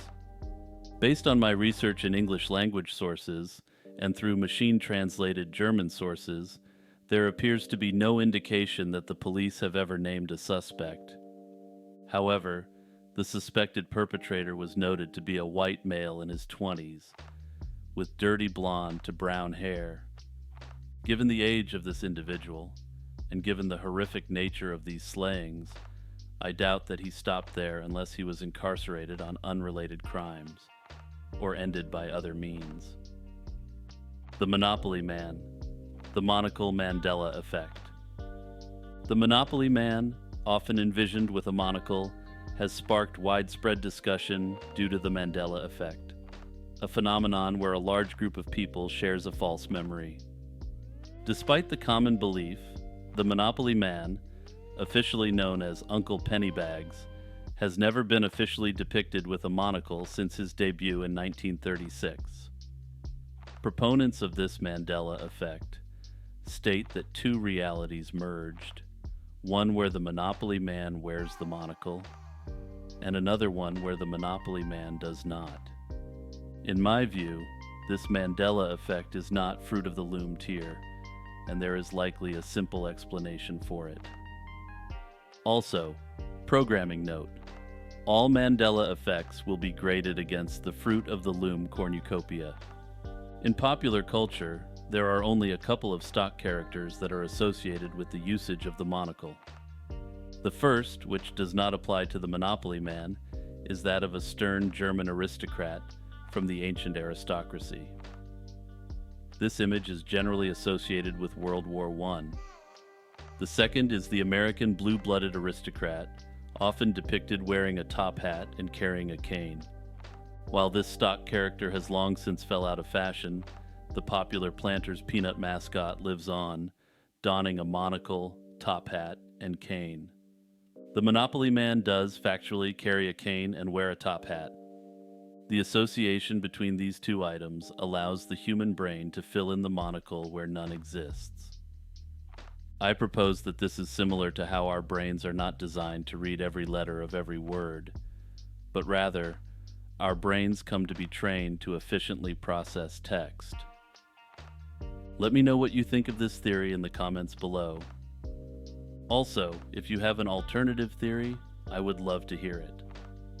If you're enjoying this video, please do me a huge favor and hit the like button, the subscribe button, and that notification bell. My goal is to create the most expansive Iceberg series in YouTube history, and I want you along for the ride. Also, consider signing up for a YouTube membership, joining the Patreon, and joining the Discord. Also, there's now a merch shop. Get in on it. The Disappearance of Guy Geyer. The Disappearance of Guy Geyer, a 61-year-old man last seen in Chewela, Washington on November 15, 2020, remains unsolved. Geyer was involved in the renovation of a home owned by a family friend at the time of his disappearance. He was last heard from 2 days later, on November 17, 2020, and despite efforts to locate him, he has never been heard from again. Geyer's vehicle was discovered abandoned on a friend's property on November 20th, with the keys still inside and the window rolled down. His friends and family described this situation as highly unusual for him. The house he was renovating was left unlocked, and all his tools were found inside, neatly organized, and the environment unusually tidy. These details have led to widespread speculation about the circumstances surrounding his disappearance. Further, Geyer is married with children and grandchildren, and according to interviews I was able to find with family members, he was a very devoted family man. Theories about what happened to Geyer vary widely, ranging from accidental misadventure to suggestions of foul play. The pristine condition of the worksite and the fact that his tools, which were valuable to him, were left behind, suggest to some that Geyer may not have left of his own volition. Additionally, the abandonment of the vehicle with personal items inside adds to the speculation that foul play may have been involved. Despite these circumstances, no conclusive evidence has emerged to definitively explain Geyer's disappearance. The case remains open and active, but unfortunately, like many missing persons cases, hasn't garnered national attention as yet. Perhaps with more attention called to the case, the mystery surrounding Geyer's disappearance can be resolved. Jack the Ripper. In 1888, London's East End was gripped by a series of brutal incidents that would leave an indelible mark on criminal history. An unidentified individual, infamously known as Jack the Ripper, was responsible for the grim demise of at least 5 women in the Whitechapel district. The Jack the Ripper case would go on to become arguably the most famous serial slaying case in history. These events not only terrorized and shocked the Victorian world to its very core, but completely baffled police. The backdrop of these incidents was a London characterized by stark contrasts of wealth and poverty, with the East End home to many of society's most vulnerable. Amidst overcrowding, squalor, and desperation, many women were forced into paid companionship work as a means of survival. It was within this environment that Jack the Ripper found his victims, all of whom were women working in the paid companionship field. The brutality of the attacks, where victims were not just slain, but desecrated. These acts suggested a perpetrator with a deep-seated animosity towards women, a deranged mindset, an evil sense of opportunism, or more likely than not, a hideous combination of all 3 traits. The police investigation into these crimes was extensive, involving countless interviews, the examination of numerous suspects, and the exploration of various theories regarding the identity of the Ripper. Letters were received by the police, purportedly from the Ripper himself. In these letters, the Ripper taunted the authorities and boasting about the crimes. although the authenticity of these letters remains in question. Despite the efforts of the police and the involvement of prominent figures in the investigation, the true identity of Jack the Ripper was never uncovered. Speculation over the Ripper's identity has been rampant, with over 100 suspects named over the years, ranging from the plausible to the outlandish. These individuals included a Polish migrant, a member of the royal family, and even famous Victorian painter Walter Sickert. However, none of these theories have been conclusively proven, and the mystery of Jack the Ripper's identity persists. There's also a school of thought that doubts the existence of Jack the Ripper altogether, suggesting that a copycat slayer or slayers were involved. In my view, some evidence stands out against this theory.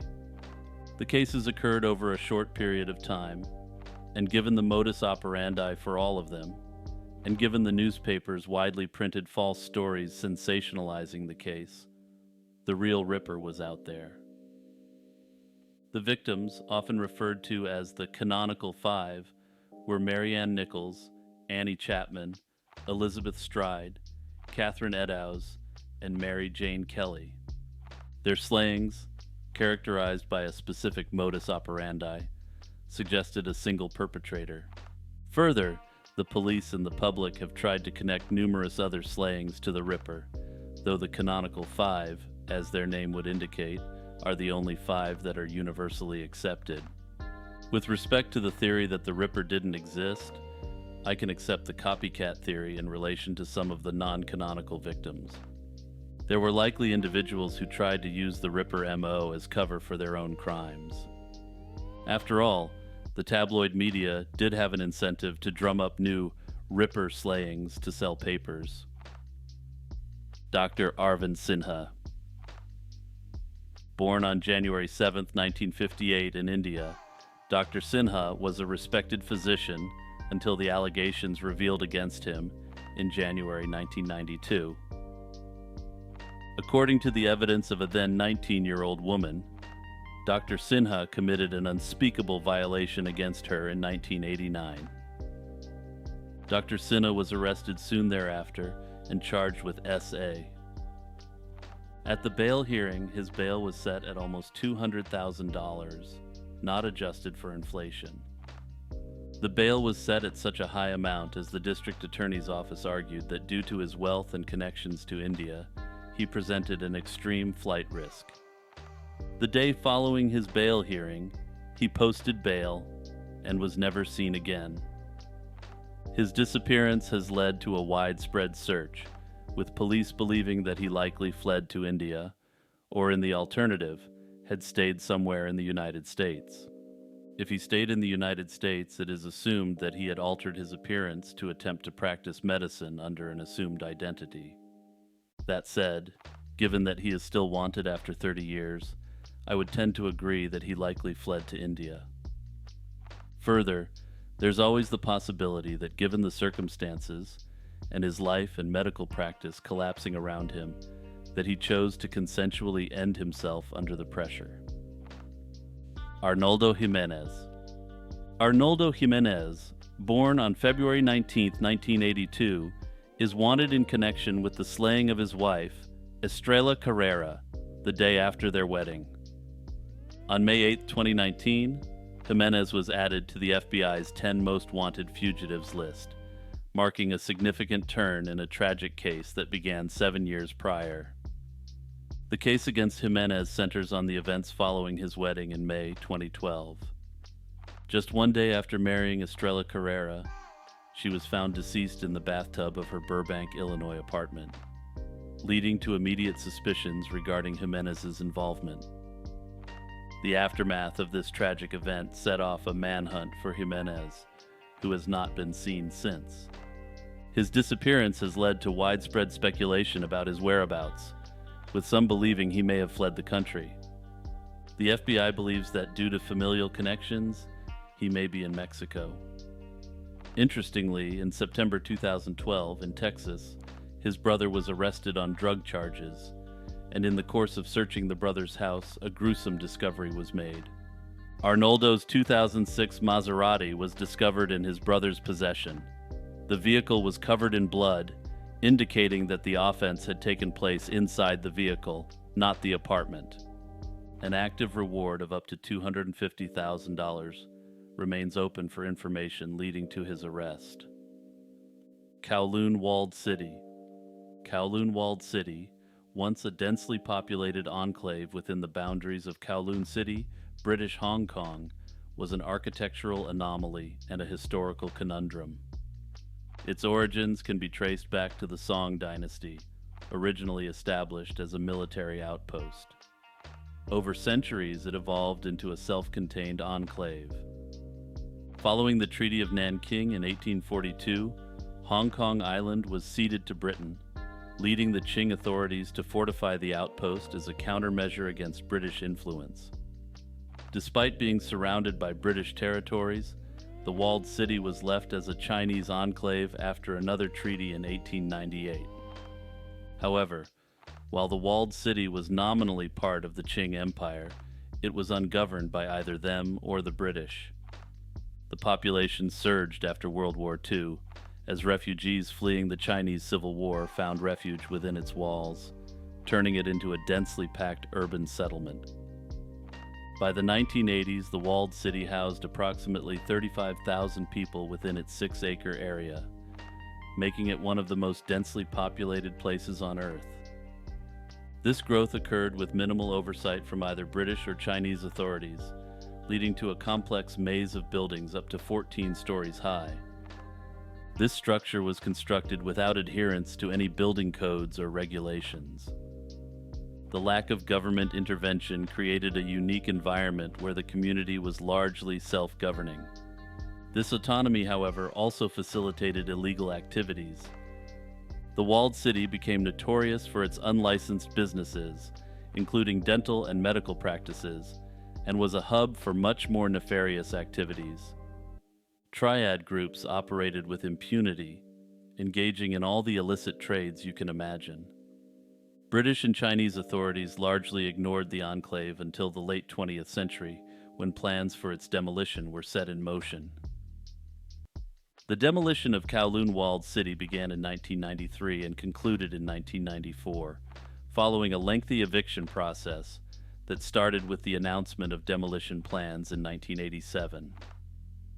In its place, Kowloon Walled City Park was opened in December 1995. In my view, the mystery is how this gigantic structure was able to continually grow and function without central authority and zoning. This was an electrified, self-contained unit with plumbing. This was not a primitive settlement, as you can see on screen. The disappearance of Michael Rosenblum. The disappearance of Michael Rosenblum is a baffling case that began on February 14, 1980, when Rosenblum, after leaving his girlfriend at a gas station, vanished without a trace. His vehicle was found by the Baldwin Borough Police Department shortly after his disappearance, but it took 3 months before his girlfriend and family was notified of its recovery. This delay raised suspicions about the police department's handling of the case. Reports suggest that Rosenblum had been struggling with drug addiction and had erratic behavior leading up to his disappearance, having been released from a rehabilitation facility just a month prior. Investigations into Rosenblum's disappearance were marred by controversies, including allegations against the Baldwin Borough Police Department for their alleged mishandling of the case. Notably, a bone fragment and clothing scraps found in 1988, near the area where Rosenblum's car was discovered, matched his last known attire. Though initially, these remains could not conclusively be identified as his. It wasn't until 1992 that a fragment of a human skull found in the same vicinity was confirmed to belong to Rosenblum, providing tragic confirmation of his death. The police are now working under the assumption of possible foul play. However, his case remains unsolved at present. Further, despite the passage of time, police have yet to name any suspects, or even confirm if foul play was involved. Complicating matters further, Rosenblum's family has made significant unproven allegations against the police department and specific police officers. These allegations suggest not only a poor investigation, but an active cover-up. These allegations have never been substantiated. Bradford Bishop. William Bradford Bishop, Jr., a man whose life was seemingly out of a high achiever's handbook, spiraled into one of the most baffling and dark tales of the 20th century. Born on August 1, 1936, in Pasadena, California, Bishop carved a niche for himself as a United States government Foreign Service officer. Fluent in multiple languages, including English, French, Italian, and Serbo-Croatian, Bishop had the world at his fingertips, with a promising career that took him to various corners of the globe. Yet beneath this veneer of success and international diplomacy lay a turbulent and mysterious undertow that would culminate in a chilling and vile sequence of events in March 1976. Bishop's professional life was marked by his extensive experience as an international traveler and his intelligence training, with assignments in Italy, Ethiopia, and Botswana. His familiarity with overseas immigration bureaucracies and the ability to navigate the complexities of international travel would later play a pivotal role in his disappearance. Despite being described as intense and self-absorbed, with a preference for a neat and orderly environment, there was no evident precursor that could hint at the tragedy that would unfold. The turning point came in early March 1976 when Bishop was passed over for a much-anticipated promotion. This rejection seemed to unravel something within him, setting off a series of actions that would leave the community and the nation in shock. On March 1, 1976, Bishop committed an unthinkable act against his own family in Bethesda, Maryland. Using a blunt instrument, he ended the lives of his wife, aged 37, his mother, aged 68, and his 3 sons, aged 5, 10, and 14. He then transported their bodies to Columbia, North Carolina, where, in a further disgusting act, he desecrated their bodies. In the aftermath, Bishop vanished, sparking one of the most extensive and ongoing fugitive manhunts in U.S. history. His station wagon was found abandoned at an isolated campground in Great Smoky Mountains National Park, Tennessee, containing personal items and traces of his presence. This site is extremely close to the Appalachian Trail, a fact that would also play extreme importance in the investigation. Despite being indicted on first-degree charges, Bishop's whereabouts remained a mystery, fueled by reported sightings across Europe over the years. His motives, deeply buried in his disturbed psyche, have never been fully understood, with no evidence of significant financial troubles, infidelity, or job dissatisfaction that could traditionally trigger such a drastic unraveling. Criminal profilers have suggested that Bradford Bishop's life had, in essence, been a storybook tale up until he was passed over for the promotion. This narcissistic injury, or extreme wound to his ego, is speculated to have broken him. Alternatively, or in conjunction with the previous theory, it's been suggested that the act was done in essence as revenge against those who passed him up for a promotion. After all, what could bear more heavily on the people who passed him up than knowing that innocent little ones perished as a result of a completely routine decision? Returning to his disappearance, Bishop had numerous abilities, which would have given him a competitive advantage in a manhunt. He was an avid outdoorsman and a licensed amateur pilot. Further, he was charismatic, spoke numerous languages, and had the ability to navigate internationally. His disappearance has been a subject of international intrigue, with sightings reported in Sweden, Italy, and Switzerland, among other places. Yet, despite the global reach of law enforcement and the advent of technology that has made the world a smaller place, Bishop remains on the lam, his fate as enigmatic as the true motives behind his actions. Some have suggested that it is possible that he ended himself, perhaps somewhere deep in the Appalachian Mountains. While this may be factually correct, circumstantial evidence strongly suggests against it. This is a man so invested in the idea of himself and who he is that the catalyst for slaying his entire family may have been a bruised ego. Interestingly, in 2021, a woman came forward to indicate that she had been adopted and that Bradford Bishop was her biological father. Little information is known about the woman. However, the FBI has confirmed her account. Given the heinous nature of these crimes, and given his age, my hope is that he is brought to justice in the last years of his life. The Pokegods. In the late 90s, Pokemon fever took over the world, captivating the hearts and minds of children, many of whom now enjoy the series with their own kids. A series of schoolyard and early internet rumors emerged that would become legendary in their own right. These were the tales of the Pokegods, mythical creatures said to be hidden within the game, far more powerful and elusive than any Pokemon listed in the official Pokedex. The origin of the Pokegods rumor can be traced back to the playgrounds and early internet forums where players exchanged tips and tricks, many of which were backed up with the unerring authority of the quote-unquote Nintendo uncle. Every school in the 90s had at least one student who professed authority on Nintendo-related topics, due to an unseen uncle who quote-unquote worked for Nintendo. But back to Pokegods. Players claimed that certain actions, often elaborate and obscure, could unlock these supreme beings. Names like Pika-Blue and Mew3 circulated, with each supposed Pokegod having its own backstory and set of powers that far exceeded the game's standard limits. What made the Pokegods rumor so compelling was the grain of truth at its core. The rumors of one Pokegod, Mew, turned out to be true. If Mew could be hidden within the game's data, what else was waiting to be discovered? This question fueled the fire of speculation and the hunt for Pokegods.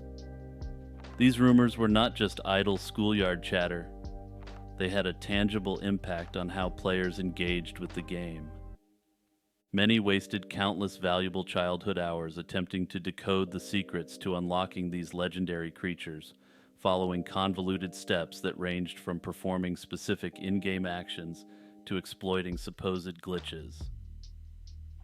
But were these hours wasted, or was the sense of adventure its own reward? The mystery of the Pokegods comes from the time in which the rumor spread. In the late 90s, internet access was not common, yet everyone who was there at the time remembers the same Pokegod rumors floating around their schoolyard. It seems that every school had one kid who had a Pika-Blue on his Game Boy at home. And no, you couldn't see it because his parents didn't allow friends to come over, or he wasn't allowed to leave the house with the Game Boy, amongst other excuses. The disappearance of Tiffaine Varone. In July 2018, the disappearance of Tiffaine Varone, a French tourist in Nikko, Japan, captivated public attention. Tiffaine embarked on a meticulously planned 3-week vacation to Japan, a country she had previously visited and held in high regard. Arriving at Narita International Airport on July 27, 2018, she spent her first night in Tokyo before heading to Nikko. Despite being last seen eating breakfast at her hotel on July 29th, her sudden disappearance thereafter sparked a wide-ranging search and international outcry. The initial search efforts involved her family, who were notified of her disappearance by the French embassy and traveled to Japan to assist. They appealed to tourists for information and contacted French President Emmanuel Macron to bolster the search efforts, reflecting the desperate measures taken to locate her. Despite extensive searches by volunteers, police, and mountain rescue experts, no substantial leads were found. The case took a complex turn when Tiffaine's family, rejecting the possibility of an accident, suggested foul play might be involved. They criticized the Japanese police's handling of the case, suggesting a lack of experience in missing person searches. 4 years into her disappearance, Tiffane's family launched a petition to denounce what they perceived as an investigative stall-out, amassing numerous signatures. Despite their efforts, and a formal investigation opened by French authorities, the case remains unsolved, with both potential criminal and accidental causes considered by the Japanese police. Thankfully, her family continues to be extremely active in her case, with her brother, Damien Verone, being a particularly tireless advocate for her. Damien has traveled to Japan on a number of occasions to pressure the government and police, call for further searches, and distribute multilingual flyers, and keep her case on the radar. My hope is that the ceaseless efforts by the family will bear fruit, and eventually her case will be resolved. Kusanagi no Tsurugi. The Kusanagi no Tsurugi, also known in English as the grass-cutting sword, is a legendary Japanese sword wrapped in myth and history. This sword, forming a crucial part of Japan's imperial regalia, alongside the mirror Yata no Kagami and the jewel Yasakani no Magatama. These three sacred treasures symbolize the imperial virtues of valor, wisdom, and benevolence, respectively. The sword's origins trace back to ancient mythology, where it was discovered in the tale of an eight-headed serpent, the Yamata no Orochi, by the storm god Susa no O. Susa no O gifted the sword to the sun goddess Amaterasu, who then passed it down to her descendants, thereby establishing the divine right of the Japanese imperial line. Historical records and mythological texts, such as the Kojiki and Nihon Shoki, mention the sword, though its existence blends history with legend. The sword's actual appearance is shrouded in mystery, as it is kept hidden from public view. It's said that no one, not even the emperor, is allowed to view it, preserving its sanctity and mystique. During imperial enthronement ceremonies, the sword is presented wrapped in packages, emphasizing its sacredness and the continuity of imperial tradition. The last time the blade was quote-unquote seen was in 2019, when the present emperor, Naruhito, ascended the throne. This legendary weapon mirrors the case of other semi-historical legendary weapons, such as the Spear of Destiny and the Joyeuse, both of which have been discussed in previous entries in this series. The Danielle Steele Mandela Effect. The Danielle Steele Mandela Effect appears to have started circulating around Reddit in 2023, and seems to be picking up steam. Many people recall her last name as Steele, with an extra E at the end, rather than its correct spelling, Steele, without the E. This discrepancy has led to confusion and controversy amongst the members of the Mandela Effect subreddit. Danielle Steele, celebrated for her prolific output of romance novels, has become an emblematic figure in airport literature, making the spelling of her name significant to her identity and brand. The misremembering of her last name could stem from the commonality of Steele as a surname, which might seem more familiar or aesthetically pleasing to some. Additionally, as discussed about the Monopoly Man, there's the brain's tendency to fill in patterns. This cognitive autocomplete could contribute to this growing misrecollection. I theorize that the people who believe in this Mandela effect are not people who are intimately familiar with Danielle Steele's work, and may have just passed by her ubiquitous works in an airport or a bookstore. They expect Steele with an E, which is a much more common name, and thus their brain fills it in for them. Then upon closer examination, they are shocked to find no E, on the basis that they've remembered for years that there was an E. The face on Mars. In 1976, a Viking 1 orbiter photograph of Mars's surface sparked widespread interest due to a peculiar feature resembling a human face. This feature, dubbed the face on Mars, fueled speculation and intrigue, suggesting to some the existence of ancient Martian civilizations. The phenomenon highlighted humanity's fascination with finding life beyond Earth.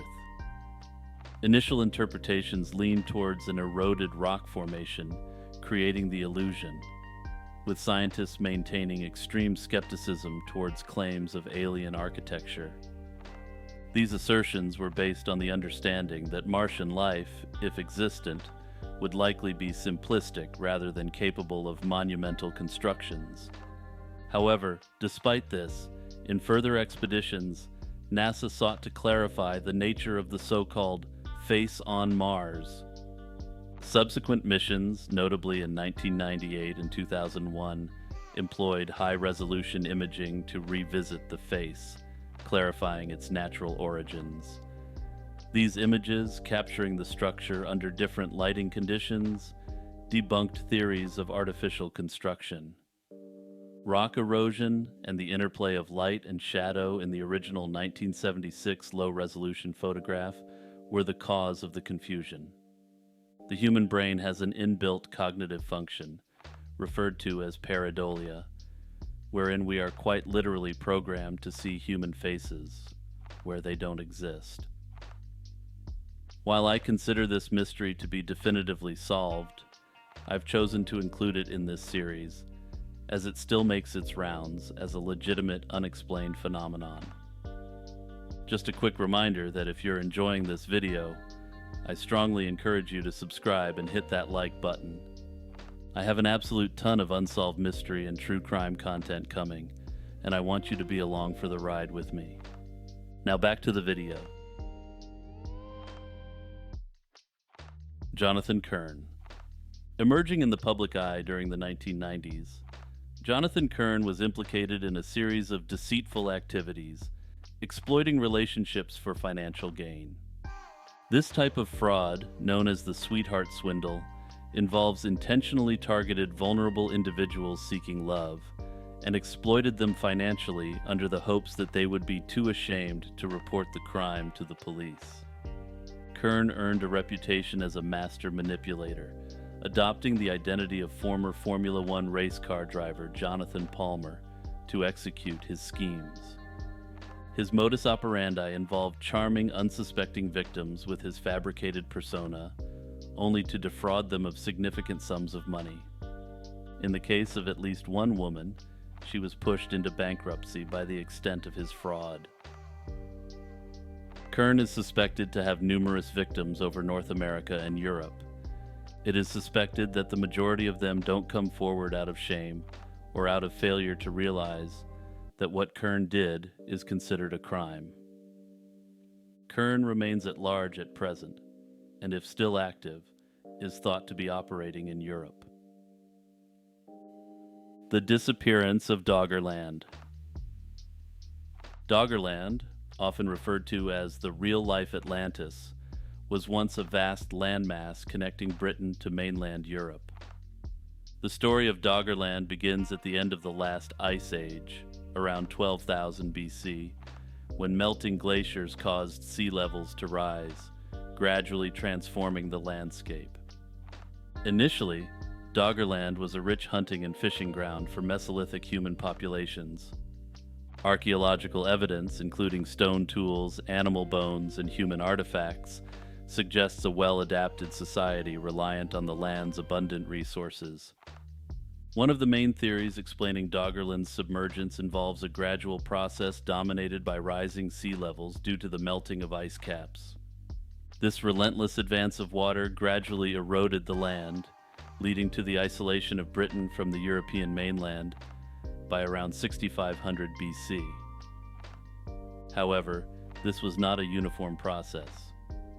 Research indicates that certain areas may have remained above water longer, serving as temporary spots for displaced communities and wildlife. A more dramatic event contributing to Doggerland's fate was the Storegga Slide, a massive undersea landslide off the coast of Norway, dated to around 6200 BC. This event triggered a colossal tsunami, which, according to some models, could have swept over Doggerland, drastically reshaping its coastlines and perhaps accelerating its inundation. The evidence of this tsunami has been found in sediment layers across the North Sea, adding credence to the theory that such cataclysmic events played a significant role in the area's history. Elisa Lam. The case of Elisa Lam has captivated internet sleuths and true crime enthusiasts around the world. In February 2013, the Canadian student was found deceased in a water tank atop the Cecil Hotel in downtown Los Angeles, a place with a history of violence and tragedy. The bizarre circumstances of her disappearance and the chilling elevator footage released by the LAPD fueled widespread speculation and theories about what happened to her. One prevailing theory revolves around the possibility of foul play. The Cecil Hotel's notorious reputation, combined with Elisa's erratic behavior in the elevator footage, led some to believe she may have been pursued or harmed by someone. Despite extensive investigations, no evidence of murder was found, and no suspects were ever identified, leaving this theory largely based on conjecture. Another theory suggests a tragic accident. Elisa Lam was diagnosed with a mental health condition that could potentially explain her unusual actions captured on video. Proponents of this theory argue that her mental health issues might have led her to climb into the water tank herself, possibly during a psychotic episode or manic state. The tank's difficult access and the fact that her belongings were found nearby lend some credence to this idea, suggesting a moment of profound confusion or distress. Some have ventured into more unconventional explanations, delving into the supernatural or suggesting elaborate conspiracies. The hotel's dark past, combined with the eerie elevator video, inspired theories ranging from paranormal activity to government cover-ups. However, these hypotheses are baseless and sensationalistic. The investigation into Elisa Lam's death concluded with the Los Angeles County Coroner's Office ruling it an accidental drowning, with bipolar disorder as a significant factor. This official explanation, however, has not tempered the public's fascination or skepticism, with many questioning the thoroughness of the police investigation and the coroner's findings. Personally, I think this is an extremely sad case of a bright young woman who was experiencing a mental health break away from the people who cared about her most. As her loved ones weren't around to make sure she got help, she was likely acting under a delusional framework, resulting in her tragic passing. In my view, the way the case has been portrayed is quite insensitive and sensationalistic. The actual facts do not lend any credence to the wild conclusions that have been reached by some individuals hypothesizing on her case. The Sea Monk. In the mid-16th century, Europe was captivated by a mysterious sea creature known as the Sea Monk that stirred the imagination and curiosity of naturalists, royalty, and the general public alike. This creature was reportedly discovered off the coast of Zealand, Denmark, around 1546.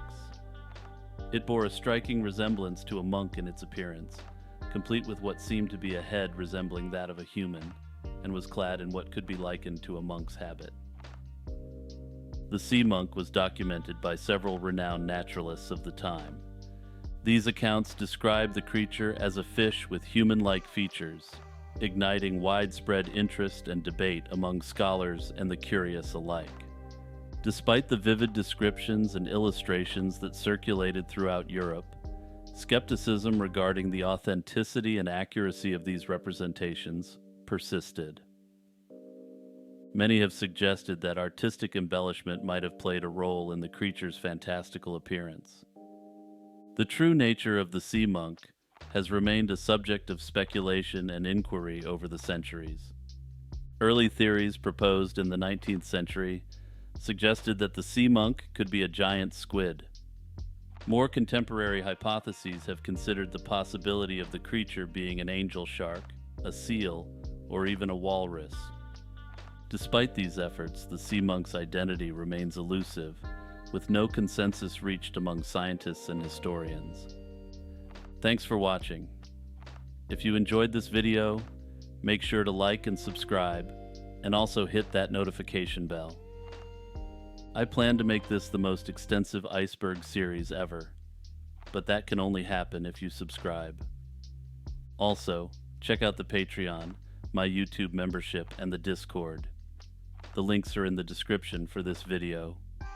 Shout out to my patrons Noah Schubert, Kazakh Cutie, Kurt the Squirt, and new patron Monoxide Wendigo. Until next time, stay healthy and peace out. Welcome to Part 10 of the Ultimate Unsolved Mysteries Iceberg, where we explore dark and fascinating mysteries. In this series, we deep dive unsolved mysteries, including true crime, mysterious disappearances, myths and legends, strange events, internet mysteries, and more. Natalie Wood. Natalie Wood, the acclaimed American actress, tragically drowned on November 29, 1981, under circumstances that have led to decades of speculation and investigation. Born on July 20, 1938, in San Francisco, California, Wood's career in Hollywood began at the tender age of 4, eventually earning her 3 Academy Award nominations before she turned 25. Her life, marked by cinematic success, was intertwined with personal turmoil, including a complex relationship with her husband, Robert Wagner, with whom she married twice. On the night preceding her death, Wood was aboard the Splendor, a yacht, with Wagner, Christopher Walken, and the boat's captain, Dennis Davern. The group had been spending the Thanksgiving weekend near Santa Catalina Island. Virtually everything about Natalie Wood's drowning is unknown, aside from the fact of the drowning itself. Per the initial story from Robert Wagner, Wood and him had not had any argument on the night in question, and nothing was unusual about the night of her disappearance. However, Wagner subsequently admitted in a memoir that there had been an argument before she disappeared. Initially ruled as an accidental drowning, the case was reopened in 2011, with Robert being named a person of interest. This decision came after years of changing testimonies and emerging details that cast doubt on the circumstances surrounding Wood's death. Notably, the captain later admitted to withholding crucial information during the initial investigation and suggested that Robert was responsible for Wood's demise. The night of Wood's death was reportedly fraught with tension and arguments, particularly over a perceived flirtation between Walken and Wood. This tension culminated in a heated argument on the yacht, after which Wood was found missing. In 2012, the death certificate was changed to indicate that her cause of death was drowning and other undetermined factors. However, this does not necessarily mean foul play. Robert was officially named a person of interest by the police in February 2018. However, it is extremely important to stress that person of interest is not the same as a suspect. A person of interest is simply a person potentially connected in some way to a crime or potential crime. Robert has not been named as a suspect at this time. Further, and I feel the need to clarify this as a fan of Christopher Walken, Christopher Walken has fully cooperated with the police investigation throughout. He has never been considered a suspect or a person of interest in relation to any potential crime which was committed. I feel that at this stage we will never have an absolute and definitive answer as to what happened to Natalie Wood. The Lake Bodom Slayings. In the early hours of June 5, 1960, a chilling event unfolded at Lake Bodom, near Espoo, Finland. 4 teenagers, Mila Irmeli Bjorklund, Anja Maki, Seppo Antero Boisman, and Niels Wilhelm Gustafsson, embarked on a camping trip that ended tragically. The group set up their tent along the tranquil shores of Lake Bodom, expecting a night of camaraderie and outdoor adventure. However, their peaceful retreat turned into a nightmare when, between 4 a.m. and 6 a.m., an assailant attacked, resulting in the deaths of Bjorklund, Maki, and Boisman. They were subjected to a brutal assault involving stabbing and bludgeoning, while Gustafsson, the sole survivor, was found barely alive with serious injuries and fractured facial bones. Early reports suggested a sighting of a mysterious figure, described as a blond man, seen leaving the campsite around the time of the incident. The crime scene discovered by a passerby later that morning revealed an extremely disturbing scene. The victim's tent was collapsed, with evidence of the violence that had occurred spilling out onto the lakeshore. The investigation into the incident was marred by significant oversights from the outset, a fact that would become even more critical decades later. Critical errors, such as the failure to secure the crime scene promptly and the mishandling of potential evidence, hampered the police's efforts to identify the perpetrator.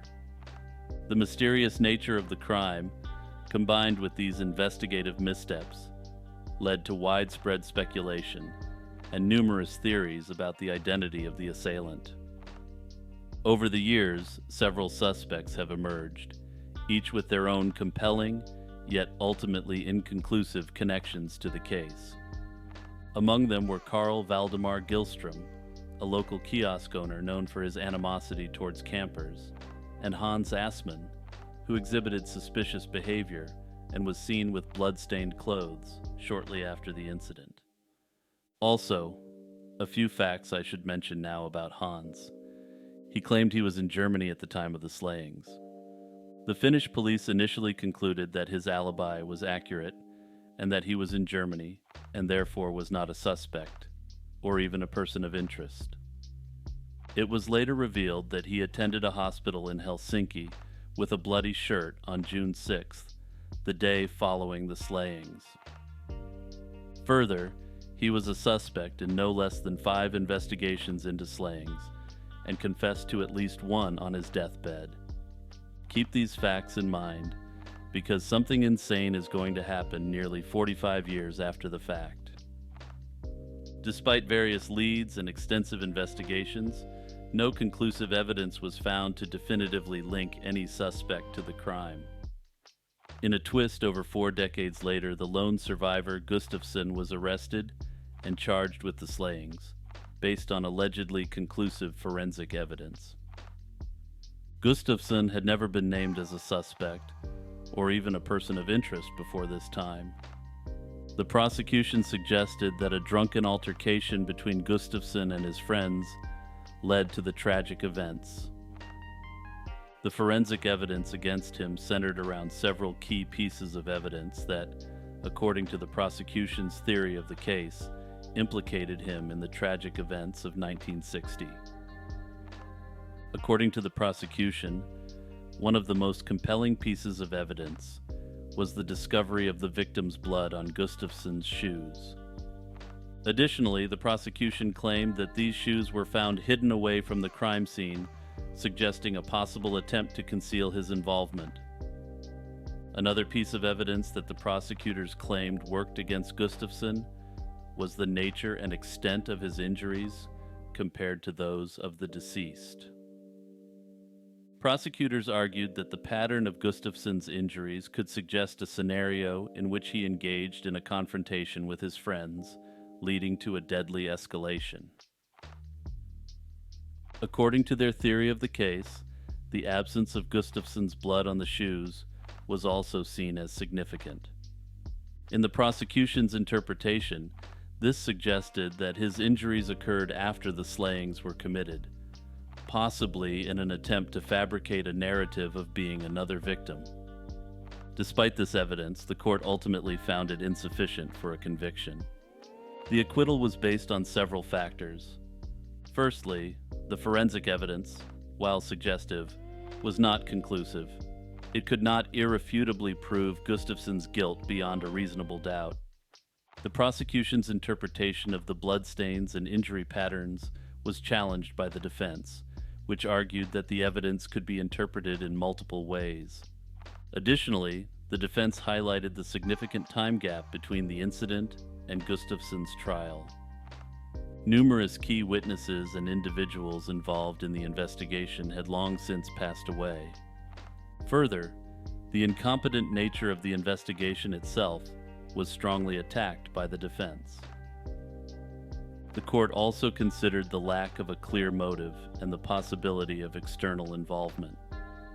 Ultimately, the court decided that the evidence presented did not meet the stringent standards required for a criminal conviction, and he was acquitted. In my view, the trial against Gustafsson over 4 decades after the incident raised significant concerns about the viability of pursuing a conviction. One critical argument against proceeding with the trial was the extensive time lapse between the incident in 1960 and the trial in 2005. Over such a long period, evidence can degrade, witness memories fade, and the integrity of forensic analysis can be compromised. This makes it extremely challenging to establish facts with the required level of certainty for a criminal conviction. Moreover, the initial investigation's mishandling made pursuing this case extremely questionable. The police failed to secure the crime scene, resulting in the loss and contamination of evidence. Additionally, there was no unequivocal evidence against Gustafsson, and the case was speculation glued together with forensic science based on evidence that wasn't handled properly. This combination of factors suggests that the trial against Gustafsson may have been more about seeking closure for a notorious, unsolved case that has dogged the Finnish police, rather than about the likelihood of securing a conviction based on robust, incontrovertible evidence. As a result of the trial, he was awarded 45,000 euros for this ordeal, which was paid to him by Finland. Given the extreme nature of the mental suffering that Gustafsson must have gone through as a result of what I feel comfortable calling a massive miscarriage of justice, with no possibility of conviction, 45,000 euros seems insufficient. Anyway, let me know in the comments below who you think did it. I have a feeling we're all thinking the same thing. The Skid Row Stabber. In the late 1970s, the streets of downtown Los Angeles' Skid Row became the hunting ground for an elusive figure responsible for the brutal end of 11 homeless men. The assailant, dubbed the Skid Row Stabber, preyed on the vulnerable inhabitants of an area already marred by hardship and neglect. The narrative of the Skid Row Stabber is intertwined with the wrongful conviction of Bobby Joe Maxwell, a man initially accused of these heinous acts. Arrested in April 1979, Maxwell's apartment yielded items that prosecutors used to cast him as a Satanist, a narrative that, despite its sensationalism, lacked concrete evidence directly linking him to the crimes. The trial, delayed until 1984, heavily relied on the testimony of Sidney Storch, a jailhouse snitch with a history of falsehoods, who claimed Maxwell confessed to the crimes to obtain souls for Satan.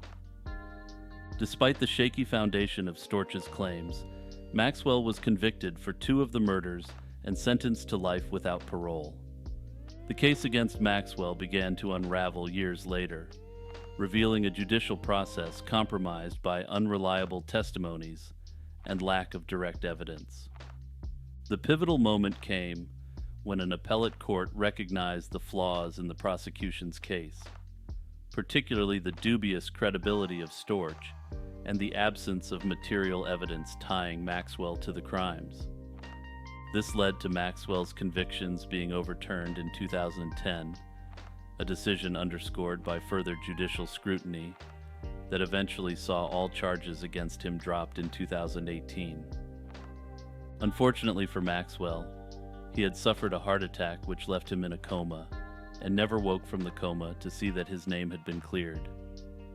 Given Maxwell's exoneration, ultimately, it appears highly unlikely that this case will ever be solved, and no suspects exist at present. Ardenwald axe slayings. In the early hours of June 9, 1911, a tragic event unfolded in Ardenwald, Oregon. The Hill family, consisting of William Hill, his wife Ruth, and Ruth's 2 children from a previous marriage, Philip and Dorothy, were found lifeless in their home. Each had been subjected to a fatal assault with an axe, a detail that not only horrifies, but puzzles to this day. Ardenwald, at the time a peaceful community adjacent to Portland, Oregon, became the center of a mystery that has baffled law enforcement. The Hill family, by all accounts, led a quiet life, making the attack on them all the more perplexing. The investigation into their deaths unveiled more questions than answers, leading to a multitude of theories about who could have committed such a heinous act. One prevailing theory suggests a possible connection to a series of similar incidents occurring across the United States during the early 20th century. Known as the man from the train, this theory posits that a transient individual, traveling by rail, could be responsible for this and other similar acts. This theory is bolstered by the modus operandi observed in the Ardenwald case, notably the use of an axe, which was a common element in several other unsolved cases during that period. However, despite its compelling, or perhaps alluring narrative, conclusive evidence linking these cases remains elusive. Another line of inquiry points to local suspects, individuals known to the community, or having some connection to the Hill family. Yet despite the investigation's focus on several persons of interest, none could be definitively linked to the crime. Further, the lack of forensic technology at the time severely hampered the ability of investigators to gather the kind of evidence needed to secure a conviction or to definitively identify a suspect. Christy Krebs. On August 9, 1993, Fort Bragg, California, was shaken by the mysterious disappearance of 22-year-old Christy Krebs. Employed at Round Table Pizza, Krebs left her workplace that evening, never to reach home or be seen again. In the days following, her red Toyota Tercel was discovered abandoned in a shallow creek in McCarracher State Park. The scene was troubling. Inside the car were her wallet, driver's license, and some of her clothing. But there was no sign of Christy herself. Krebs had been known to face emotional difficulties and was under medical treatment at the time of her disappearance. This wasn't the first time she had an incident involving her car. A similar situation occurred in May 1990, leading to a mental breakdown for which she was hospitalized. Despite this, Krebs had been doing well and balancing 2 jobs while working extensive hours. Theories about what happened to Krebs are varied. Some speculate that she may have become disoriented and wandered off, a theory supported by a previous incident where she was found disoriented after leaving her car. This theory suggests that this incident caused some sort of flashback to that event and triggered a breakdown. Others consider the possibility of foul play, although no concrete evidence has surfaced to support this. 2 days after her disappearance, a woman claimed to have picked up a hitchhiker matching Christie's description in Salt Lake City. Police have described this claim as highly credible. A sighting of a woman matching Krebs's description hitchhiking out of Fort Bragg was noted shortly after her disappearance was reported, but it was never confirmed to be her. The woman called out yelling, "Christy!" and the woman thought to be Christy turned and looked as if responding to her name before retreating into the woods. Another report came from a driver who claimed to have picked up a hitchhiker resembling Krebs in Utah. The details of this hitchhiker's reports match the biography of Christy as well. Despite extensive searches and investigations, Christy Krebs's fate remains unknown. As of at least 2019, Christy Krebs' parents are still actively searching for their daughter and continue to hold out hope that she is still alive. Hey everyone, Jimmy here, the creator behind the Lazy Chill Zone channel. If you're enjoying my content, hit like and subscribe. Also remember to hit that notification bell. My goal is to create the most expansive Iceberg series in YouTube history, and I want you along for the ride. Also, consider signing up for a YouTube membership, joining the Patreon, and joining the Discord. There's also Lazy Chill Zone merch available now. Check out the shop link on the video. The 2016 clown hysteria. In 2016, a peculiar and unsettling wave of hysteria swept across the United States and beyond, capturing the attention and escalating fears of communities worldwide. This phenomenon, known as the 2016 clown scare, was marked by numerous reports of individuals donning creepy clown costumes and engaging in bizarre and intimidating behaviors. Initially, clown sightings broke out in Green Bay, Wisconsin, at the start of August 2016. However, they failed to capture the national attention at the time. The clown scare began to go viral in late August 2016 in Greenville County, South Carolina, where residents reported seeing individuals in clown costumes attempting to lure children. This incident marked the inception of a series of sightings that would rapidly spread across the entire United States. However, the phenomenon was not confined to the United States. Reports soon emerged from Canada, Australia, and the United Kingdom, highlighting its global reach. The sightings sparked widespread fear and anxiety, leading to significant social and economic repercussions.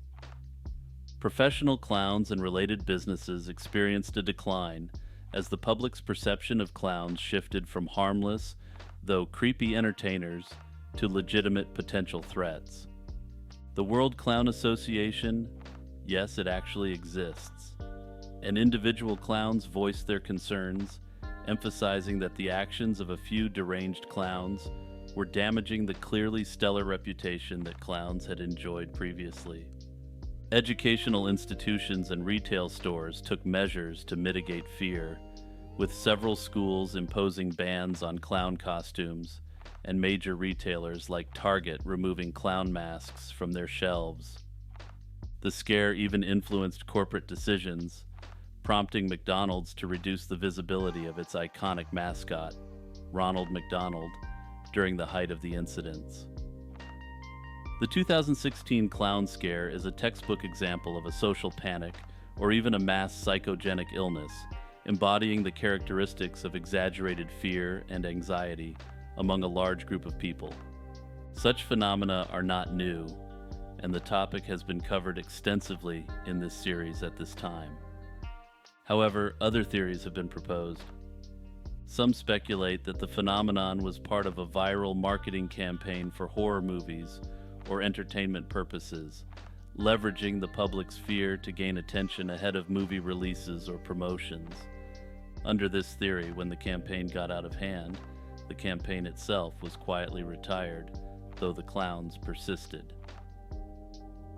Another theory suggests that the sightings were a form of social experiment or guerrilla art, aiming to provoke public reaction and spark discourse on societal fears, the influence of social media, and the concept of safety in public spaces. Others propose that the majority of the clowns cited were just harmless, opportunistic pranksters. Proponents of this theory point to the lack of victims of clowns emerging around this time. Omar Alexander Cardenas. Omar Alexander Cardenas is one of the FBI's current 10 most wanted fugitives. Born on March 23, 1995, Cardenas is accused of a grave act that occurred on August 15, 2019, outside the Hair Icon barbershop in the Sylmar neighborhood of Los Angeles, California. The incident resulted in the death of Jabali Dumas, a 46-year-old man. It's reported that Dumas was shot 9 times from approximately 30 feet away, with the fatal shot striking him in the head, leading to his demise after a 4-day battle for survival in the hospital. The alleged act led to Cardenas being charged with his slaying in April of 2020, and subsequently with unlawful flight to avoid prosecution in September of 2021. On July 20th, 2022, he was added to the FBI's top 10 most wanted list, with a reward of $100,000 for information directly leading to his arrest. The complexity of this case is heightened by the belief that Cardenas may have fled to Mexico, where he has familial connections. Alternative theories suggest that he could still be in Southern California. The authorities suspect that he could be supporting himself by working in the construction industry, but this isn't known for certain. The Battle of Los Angeles. In the waning hours of February 24, 1942, just months after the United States entered World War II, an event occurred that came to be known as the Battle of Los Angeles. This event, characterized by a massive anti-aircraft artillery barrage, has since been steeped in mystery, speculation, and a variety of eyewitness accounts. The sequence of events began on the evening of February 24th, when the U.S. Office of Naval Intelligence issued a warning of a potential attack on California. This led to heightened alertness among the military and civilian populations. This state of alert escalated into action in the pre-dawn hours of the next day, when radar detected an unidentified object approximately 120 miles off the Los Angeles coast. Air raid sirens wailed, a total blackout was ordered, and planes were mobilized as the city prepared for a presumed enemy attack. The 37th Coast Artillery Brigade commenced firing into the night sky, unleashing more than 1,400 anti-aircraft shells at the detected object, which reports varied in description from bell-shaped to oblong or round. Despite the extensive barrage, no enemy aircraft were confirmed shot down, and the all-clear was given later that morning. The incident resulted in several civilian casualties, all due to indirect causes such as car accidents and heart attacks induced by the chaos. In the immediate aftermath, conflicting reports and explanations surfaced. Secretary of the Navy Frank Knox quickly dismissed the event as a false alarm attributed to war nerves, a sentiment echoed by subsequent military statements suggesting the possibility of psychological warfare by enemy agents. However, skepticism and theories of a cover-up proliferated among the public and the press, fueled by speculative reports of invading airplanes and secret enemy bases. Years after the war, the Japanese government confirmed that it had not dispatched planes over Los Angeles during the conflict, further mystifying the source of the initial radar detection. In 1983, the U.S. Office of Air Force History posited that meteorological balloons were the cause of the incident. These balloons were released to gauge wind conditions and were possibly carrying lights and equipped with reflective surfaces. This explanation, while plausible, has not fully quenched the thirst for answers, leaving room for alternative theories involving government conspiracies and extraterrestrial activity. Importantly, the famous photograph of a craft being spotted by searchlights was actually slightly doctored by a newspaper to portray a much more vivid craft. In my view, there's a rational explanation behind this incident. I believe this represents an instance of mass psychogenic illness, characterized by the collective manifestation of psychological stress in a group without an identifiable physical cause. Amid World War II, heightened anxiety and fear of enemy attack were pervasive among the American public, especially following the recent attack on Pearl Harbor. Americans, especially those living on the West Coast, lived in constant fear that the Japanese would launch another surprise attack. The collective stress and anxiety of the moment was fueled by war nerves. Further, a key piece of evidence is left out of most narratives of this story I've read, which I believe is the key to the mass hysteria response. On February 23, 1942, just a day prior to the Battle of Los Angeles, the United States mainland was attacked by Japanese forces. A Japanese submarine emerged off the coast of Santa Barbara and bombarded a refinery, setting off a panic. Simply put, the populace of Los Angeles were ripe for the spread of a social contagion, and therefore, when an unidentified object was noted, a blackout ensued, terror spread amongst the populace, leading to irrational acts. That said, I'm very open-minded about this unsolved mystery. Let me know your theory about the Battle of Los Angeles in the comments below. Licorice McKechnie. The whereabouts of Licorice McKechnie, a Scottish musician once a part of the folk band, the Incredible String Band, are a complete mystery. Born Christina McKechnie on October 2, 1945, in Edinburgh, Scotland, she emerged onto the folk music scene with her poetic talent and soon found herself intertwined with the musical and cultural revolutions of the 1960s. McKechnie became a key figure in the Incredible String Band, contributing as a singer and songwriter between 1968 and 1972, including a performance at the iconic Woodstock Festival in 1969. While the band was considered innovative, which captivated some of the era's most influential figures, their moment in the limelight at Woodstock did not translate into mainstream success. After leaving the band in 1972 and the eventual dissolution of the Incredible String Band, McKechnie gradually faded from public life. Her post-band life remains largely a mystery, marked by sporadic sightings and life events. She married musician Brian Lambert, with whom she later divorced in the early 1980s. Reports suggest she lived in various locations, including Los Angeles, Arizona, and Sacramento, with the last confirmed contact with her family in 1990. However, the last time she was actually seen by her family in person was 1986. The last confirmed sighting of McKechnie comes from 1987, when she was hitchhiking across Arizona. This detail marks the beginning of her disappearance, leading to years of speculation and investigation by both family members and fans. Theories about McKechnie's disappearance are varied and include foul play, a new identity, or a retreat from public life. Some believe that her propensity for hitchhiking may have led to her having been picked up by an individual with ill intent towards her. However, there is no direct evidence whatsoever for this theory. My hope is that she's still out there, living her best life. Licorice McKechnie was never a major public figure by any means, and only had modest success in the music industry. If she wanted to completely move away from that scene, she could have done so easily. Running counter to this theory is the fact that her family hasn't heard from her from 1990 onwards.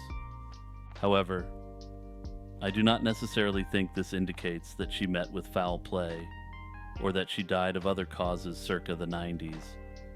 We simply don't have the evidence to suggest what McKechnie's relationship with her family was like. Perhaps the relationship was not good, and she simply chose to stop communicating with them. This, of course, is pure speculation on my part, but given the evidentiary situation in this disappearance, virtually everything about this disappearance is speculative, including whether a quote-unquote disappearance even took place. The disappearance of Ruslan Labazanov. Ruslan Labazanov, a notable figure in Chechnya in the 1990s, disappeared under mysterious circumstances on June 1, 1996.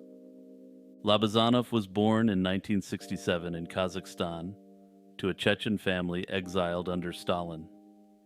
Labazanov's life was a tumultuous journey marked by his transition from a Soviet Red Army physical training instructor to a Chechen mob boss, and ultimately a warlord. His early life was notable for his expertise in Eastern martial arts and a violent rise in the criminal underworld. This journey took a significant turn in 1990 when he was convicted of a serious crime and sentenced to death, only to escape prison in 1991 amidst the chaos of a political coup. Labazanov's foray into Chechen politics began in 1992 and led to him holding important positions in Chechnya. However, due to disagreements with the government, Labazanov founded his own paramilitary outfit, becoming a self-styled Chechen Robin Hood. He claimed to be defending the people against what he viewed as the oppressive authorities. His forces, composed mainly of former convicts, engaged in various clashes, highlighting the volatile nature of Chechen politics in that time. Labazanov was able to secure an alliance with Russian federal forces and engaged in a civil war-style campaign against the Chechen government. The circumstances of Labazanov's disappearance remain a mystery. Reports suggest he was slain alongside a bodyguard in Tolstoy yurt, a victim of either internal betrayal or blood vengeance. Theories about his demise range from being targeted by his own men to being killed in retribution by the relatives of a slain police officer. Despite various speculations, the exact details of his disappearance are unknown, leaving a lingering question mark over his fate. Odor of sanctity. The phenomenon known as the odor of sanctity has intrigued both believers and scholars for centuries. Rooted in Christian tradition, particularly within the Catholic Church, it refers to a sweet fragrance that is said to emanate from the bodies of saints, either during their lives or after their deaths. This scent, often compared to flowers, signifies a person's holiness and divine favor. Historically, the odor of sanctity first gained prominence in the Middle Ages. During this period, many saints were canonized based on the acclamation of the faithful. In the absence of detailed records, personal testimonials about a deceased individual's sanctity often included accounts of miraculous scents at the time of death. These accounts played a crucial role in the local ecclesiastical authorities' decision to canonize a saint, allowing for public veneration and intercession requests. Scientifically, some have speculated that the odor of sanctity could be attributed to natural causes, such as the presence of acetone or acetoacetic acid, which are byproducts of ketosis from fasting. This theory suggests a possible explanation for the sweet smell associated with fasting saints, linking physical deprivation to a perceived sign of spiritual purity. Notable examples throughout history include Saint Teresa of Avila and Saint Thérèse de Lisieux, both of whom were reported to have emitted heavenly scents upon their deaths. These occurrences were seen as tangible signs of their closeness to the divine and served as powerful testimonials to their sanctity. In the modern era, while the handling of saints' bodies and relics has become more regulated, the odor of sanctity remains a fascinating aspect of Catholic hagiography and the study of sainthood. The disappearance of Maya Millet. Maya Millet disappeared on January 7, 2021, in Chula Vista, California, in a case that has captivated and concerned many. Maya, a Filipino-American mother of three and a civilian contract specialist for the U.S. Navy, vanished under mysterious circumstances. Her story unfolded against the backdrop of her allegedly troubled marriage with Larry Millet. The case took a pivotal turn when, despite the absence of Maya's body, prosecutors charged Larry with her disappearance, alleging that his motive was tied to Maya's desire to divorce him. This charge was supported by various testimonies during the preliminary hearings, revealing Larry's controlling behavior and desperate attempts to salvage their marriage. This included alleged attempts at reaching out to Maya's family for help and allegedly engaging with occult figures to mend their relationship. The legal proceedings against Larry have seen significant developments, with a judge deeming him competent to stand trial and facing charges of both his wife's disappearance and firearm possession. Search efforts for Maya continue, as her family and authorities seek closure. At present, the legal process is unfolding as against Larry without absolute confirmation that she is deceased, which I imagine will be a major obstacle at trial. Hitoshi Igarashi. In 1991, the literary world was shaken by the tragic slaying of Hitoshi Igarashi, a Japanese scholar and translator of Salman Rushdie's controversial novel, The Satanic Verses. Born on June 10, 1947, Igarashi was a respected figure in the field of Arabic and Persian literature and history. His career saw him translating notable works and teaching comparative Islamic culture at a respected university in Japan. Igarashi's work on the Satanic Verses placed him at the heart of a global controversy. The novel, published in 1988, was accused of blasphemy against Islam, leading Ayatollah Khomeini of Iran to issue a fatwa in 1989, calling for the slaying of its author and those associated with its publication. This declaration set off a series of violent reactions against individuals linked to the book, culminating in Igarashi's untimely death. In 1990, while Igarashi was giving a talk about his translation of the book, he was assaulted while on stage. On July 11, 1991, Igarashi was found deceased in his office at his university, with wounds inflicted by an assailant who remains unidentified to this day. The motives behind this act have been widely speculated upon, with connections drawn to his translation of Rushdie's work. The widely believed assumption is that this case was related to his translation of the Satanic Verses. However, the evidence for this is solely circumstantial at this time. That said, circumstantial evidence does not mean bad evidence, and circumstantial evidence can be extremely strong depending on the circumstances. However, it is of course entirely possible that someone with a personal grudge against Igarashi used the controversy over his translation of the Satanic Verses as a smokescreen to end him. However, this hypothesis is just pure guesswork, with absolutely no evidence whatsoever to support it. The police have neither named any suspects nor named any persons of interest in the case. Despite the passage of time, the case remains unsolved, and the statute of limitations on the case expired in 2006 without any resolution. As an aside, I note that Japan has now abolished the statute of limitations for capital offenses. However, this does not apply retroactively, and the individual responsible for the slaying is free to come forth today. King Arthur. The legend of King Arthur is one of the most enduring myths in Western society. Also, even if you're familiar with the Arthurian legends, you're going to want to stick around for this part. This legendary British leader, said to have lived in the late 5th and early 6th centuries, is central to the medieval literary tradition known as the Matter of Britain. King Arthur is portrayed in Welsh sources as a leader of the post-Roman Britons in battles against the Anglo-Saxon invaders. However, the first mentions of King Arthur come from sources which were written centuries after he was supposed to have lived. Virtually all modern historians are highly skeptical of Arthur's historical existence due to the lack of contemporary evidence, as well as lack of archaeological evidence. The Arthurian legend, enriched over centuries, was significantly shaped by Geoffrey of Monmouth's 12th century work, Histories of the Kings of Britain. Geoffrey's work, which presented Arthur as a king who defeated the Saxons and established a vast kingdom, introduced many elements now integral to the Arthurian story, such as Merlin and Excalibur.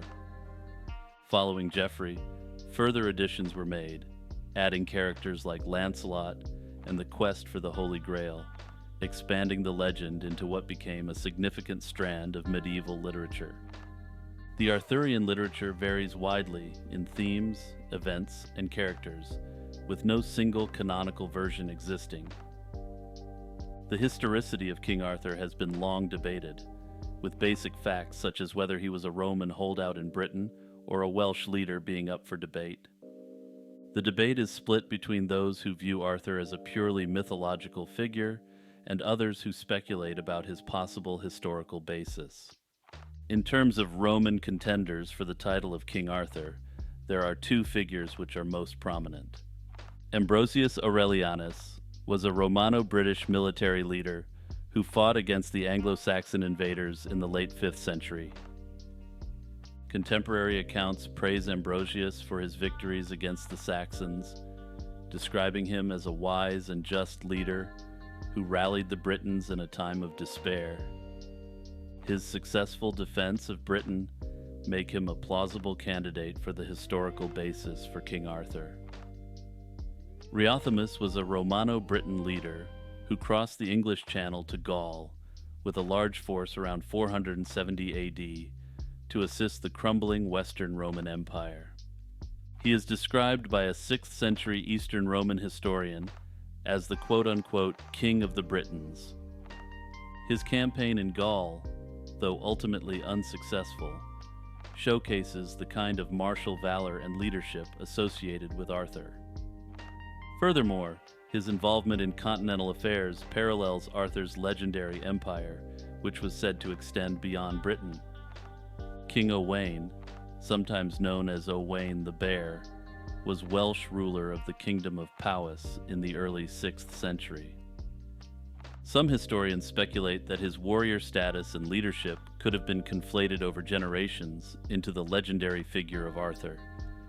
His reign in a region rich with Arthurian associations, such as the claim that Camelot was located in modern-day Caerleon, adds to his candidacy.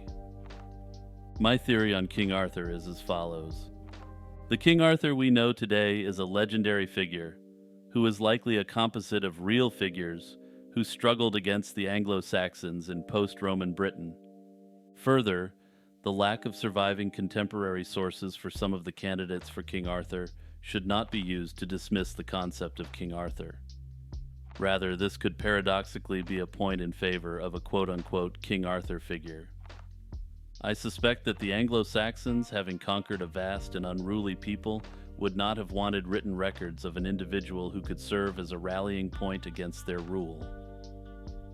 The stories we have of King Arthur thus were forced to be passed down via oral tradition, leading to multiple competing tales of King Arthur. Let me know what your thoughts are on King Arthur and the Arthurian legends in the comments below. And just a quick reminder that if you enjoy my content, remember to like and subscribe. Your likes and subscriptions make it possible for me to devote so much of my time to content creation. The Missing Women of Chillicothe, Ohio. This is a suggestion from subscriber Apartment 13 Podcast 74. Thanks for the suggestion.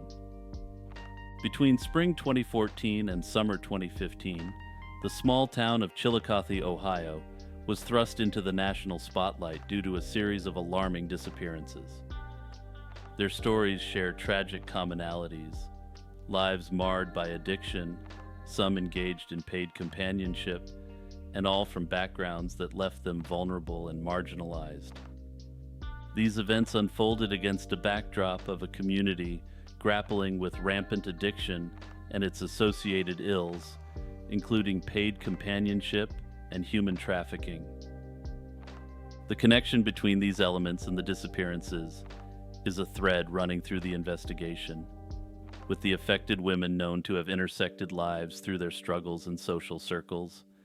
In the aftermath of these tragedies, the investigation into the disappearances and deaths has been extensive yet fraught with challenges. Law enforcement has faced criticism for its handling of the cases, particularly regarding the apparent lack of resources assigned to the cases. The arrest of Jason McCrary in connection with Timberly Claytor's death marked a significant, albeit limited, breakthrough in the case. McCrary, a convicted illicit offender, was sentenced for Claytor's slaying. This claim, however, did not lead to a broader resolution of cases, which largely remain unsolved. In my view, there's nothing to suggest that these women met their end by the hand of the same individual. These women were vulnerable and living on the outskirts of society.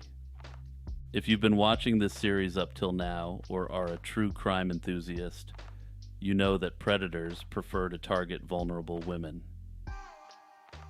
If you're new to true crime, this is because the authorities will virtually never dedicate sufficient resources to these cases.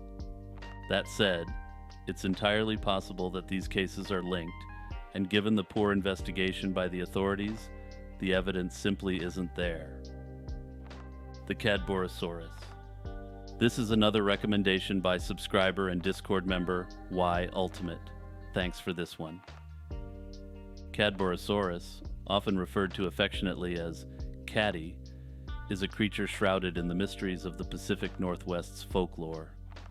This enigmatic sea serpent, named after Cadboro Bay in Victoria, British Columbia, has captivated the imaginations of locals and cryptozoologists alike.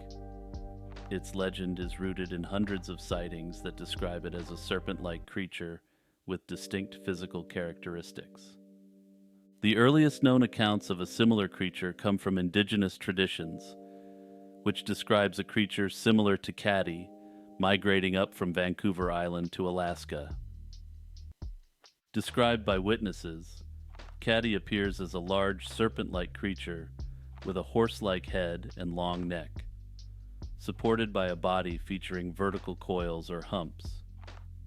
It is said to have small, elevating front flippers, with the hind part of its body either featuring a pair of hind flippers or a large, fan-like tail region used for propulsion. This unique combination of features distinguishes Cadborosaurus from known marine animals, sparking debates and investigations into its true nature. Throughout the years, hundreds of sightings have been reported, contributing to a rich tapestry of lore surrounding this creature. The scientific community remains skeptical, attributing many supposed sightings to misidentifications of known animals, such as giant oarfish, conger eels, and decomposing sharks. A carcass discovered in 1937, initially thought to be Caddy, was later identified as a fetal whale. Similarly, other finds have been explained away as decomposing basking sharks or other marine creatures, illustrating the challenges of distinguishing myth from reality. In 1968 and 1991, fishermen claimed to have caught live juvenile Cadborosauruses. In an excuse worthy of the steamed ham scene from The Simpsons, both fishermen had a good reason why no one could see the caddies they caught. They were young ones and they released them. Personally, I have to think that a number of the live sightings of caddy are incredibly rare.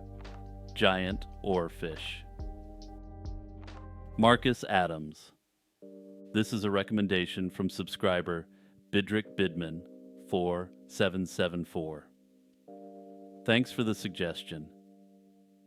In October 2018, the small community of Mount Carmel, Illinois, was shaken by a grim discovery in a local farm field. The skeletal remains of 29-year-old Marcus W. Adams were found, marking the beginning of a perplexing case that continues to intrigue and baffle authorities and locals alike.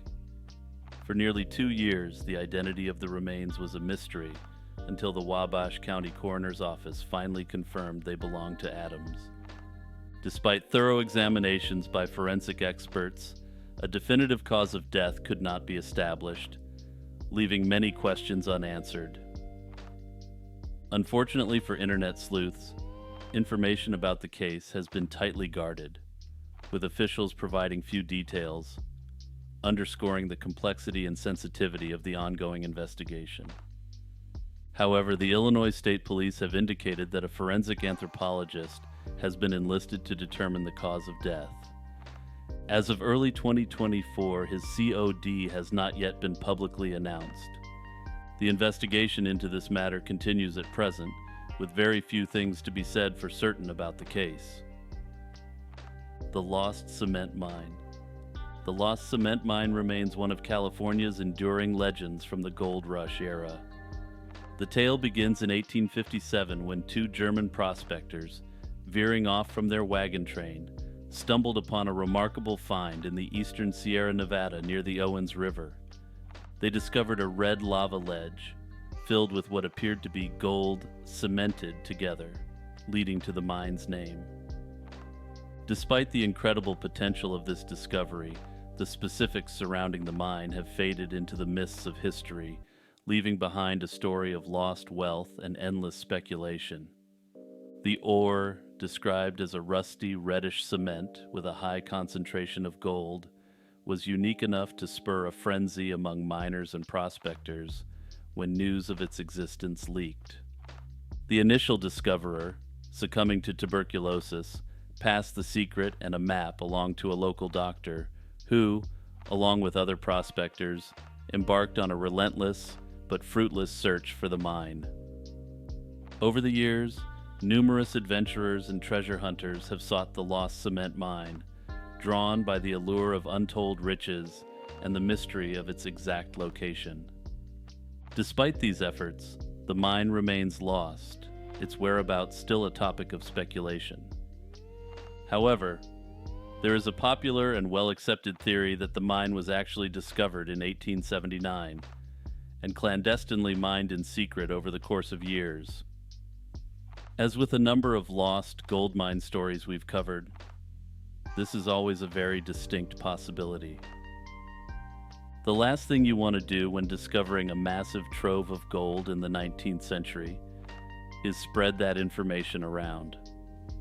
Put simply, the prospecting game attracted some fairly rough around the edges individuals who likely wouldn't have been adverse to the idea of silencing their prospecting rivals. Prester John. The legend of Prester John, a mythical Christian king, spans several centuries, capturing the imagination of medieval Europe. This tale intertwines with historical events, such as the defeat of the Seljuk Turks by the Kara Kitai in the Battle of Katwan in 1141. European crusaders are thought to have misinterpreted this battle as a victory by a Christian king over Muslims, thereby inspiring the legend. Despite the Kara Kitai's official Buddhist beliefs, they had numerous Nestorian Christian vassals, possibly contributing to the development that an Eastern Christian force defeated the Seljuks. The legend gained tangible form with the letter of Prester John, first appearing around 1165. This letter purporting to describe a vast and wondrous kingdom in the East, rich in gold, gems, and exotic animals, ruled by a descendant of the three Magi. This letter, although widely considered a fabrication, was taken seriously at the time, inspiring Pope Alexander III to send an envoy in search of this kingdom in 1177, though unsuccessfully. Interest in Prester John reignited with accounts linking him to Genghis Khan's conquests, as European hopes for a powerful Christian ally in the East persisted. By the early 13th century, the Mongols' rapid expansion under Genghis Khan was seen by some in Europe as the fulfillment of Prester John's promise to aid Christianity. However, like with the Kara Kitai, the Mongols did indeed have Nestorian Christians amongst their horde, which again likely contributed to the myth. Eventually, though, the Mongol forces smashed in the eastern flank of Christendom, putting an end to this wishful thought of Genghis Khan as a Christian king. The search for Prester John led European explorers and missionaries far and wide, from Asia to Africa, especially influencing Portuguese explorations.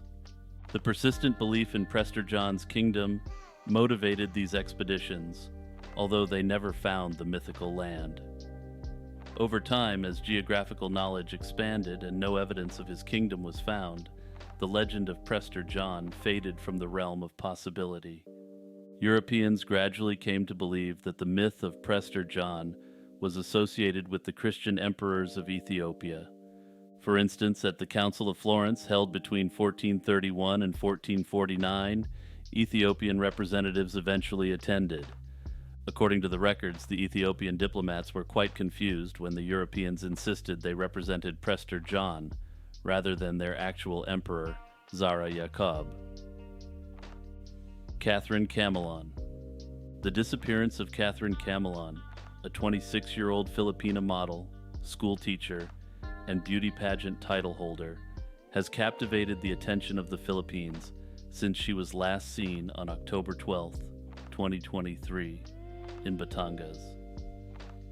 Camelon was known for her active communication with her family, making her sudden silence and absence alarming. On the night of her disappearance, she informed her mother she was at a gas station before going missing. Her vehicle, a gray Nissan Juke, was later involved in a distressing incident where witnesses reported seeing a bloodied and unconscious Camelon being transferred to another vehicle by 3 men. The search for Camelon intensified with the Philippine National Police, the PNP, coordinating across stations and units to gather leads. Eyewitnesses played a crucial role, reporting a violent abduction involving a red Honda CR-V. This vehicle was later found abandoned, yielding crucial forensic evidence, including hair strands and blood samples that matched Kallans' parents' DNA. Police Major Alan DeCastro, who had been romantically linked to Kallan, has now been arrested in relation to her disappearance. Despite initial hopes for her safe return, the investigation's findings have led authorities to consider the grim possibility of Kallan's demise. As of February 2024, this case remains unsolved and under active investigation. Thanks for watching. If you enjoyed this video, make sure to like, subscribe, and hit that notification bell. Like I said, I plan to make this the most extensive Iceberg series ever, so get on board and subscribe. Check out the Patreon, my YouTube membership, and the Discord. Links are in the description. Shout out to my patrons Noah Schubert, Kazakh Cutie, Kurt the Squirt, Monoxide Wendigo, and new patron, Jeffer Metcalf. Until next time, stay healthy and peace out.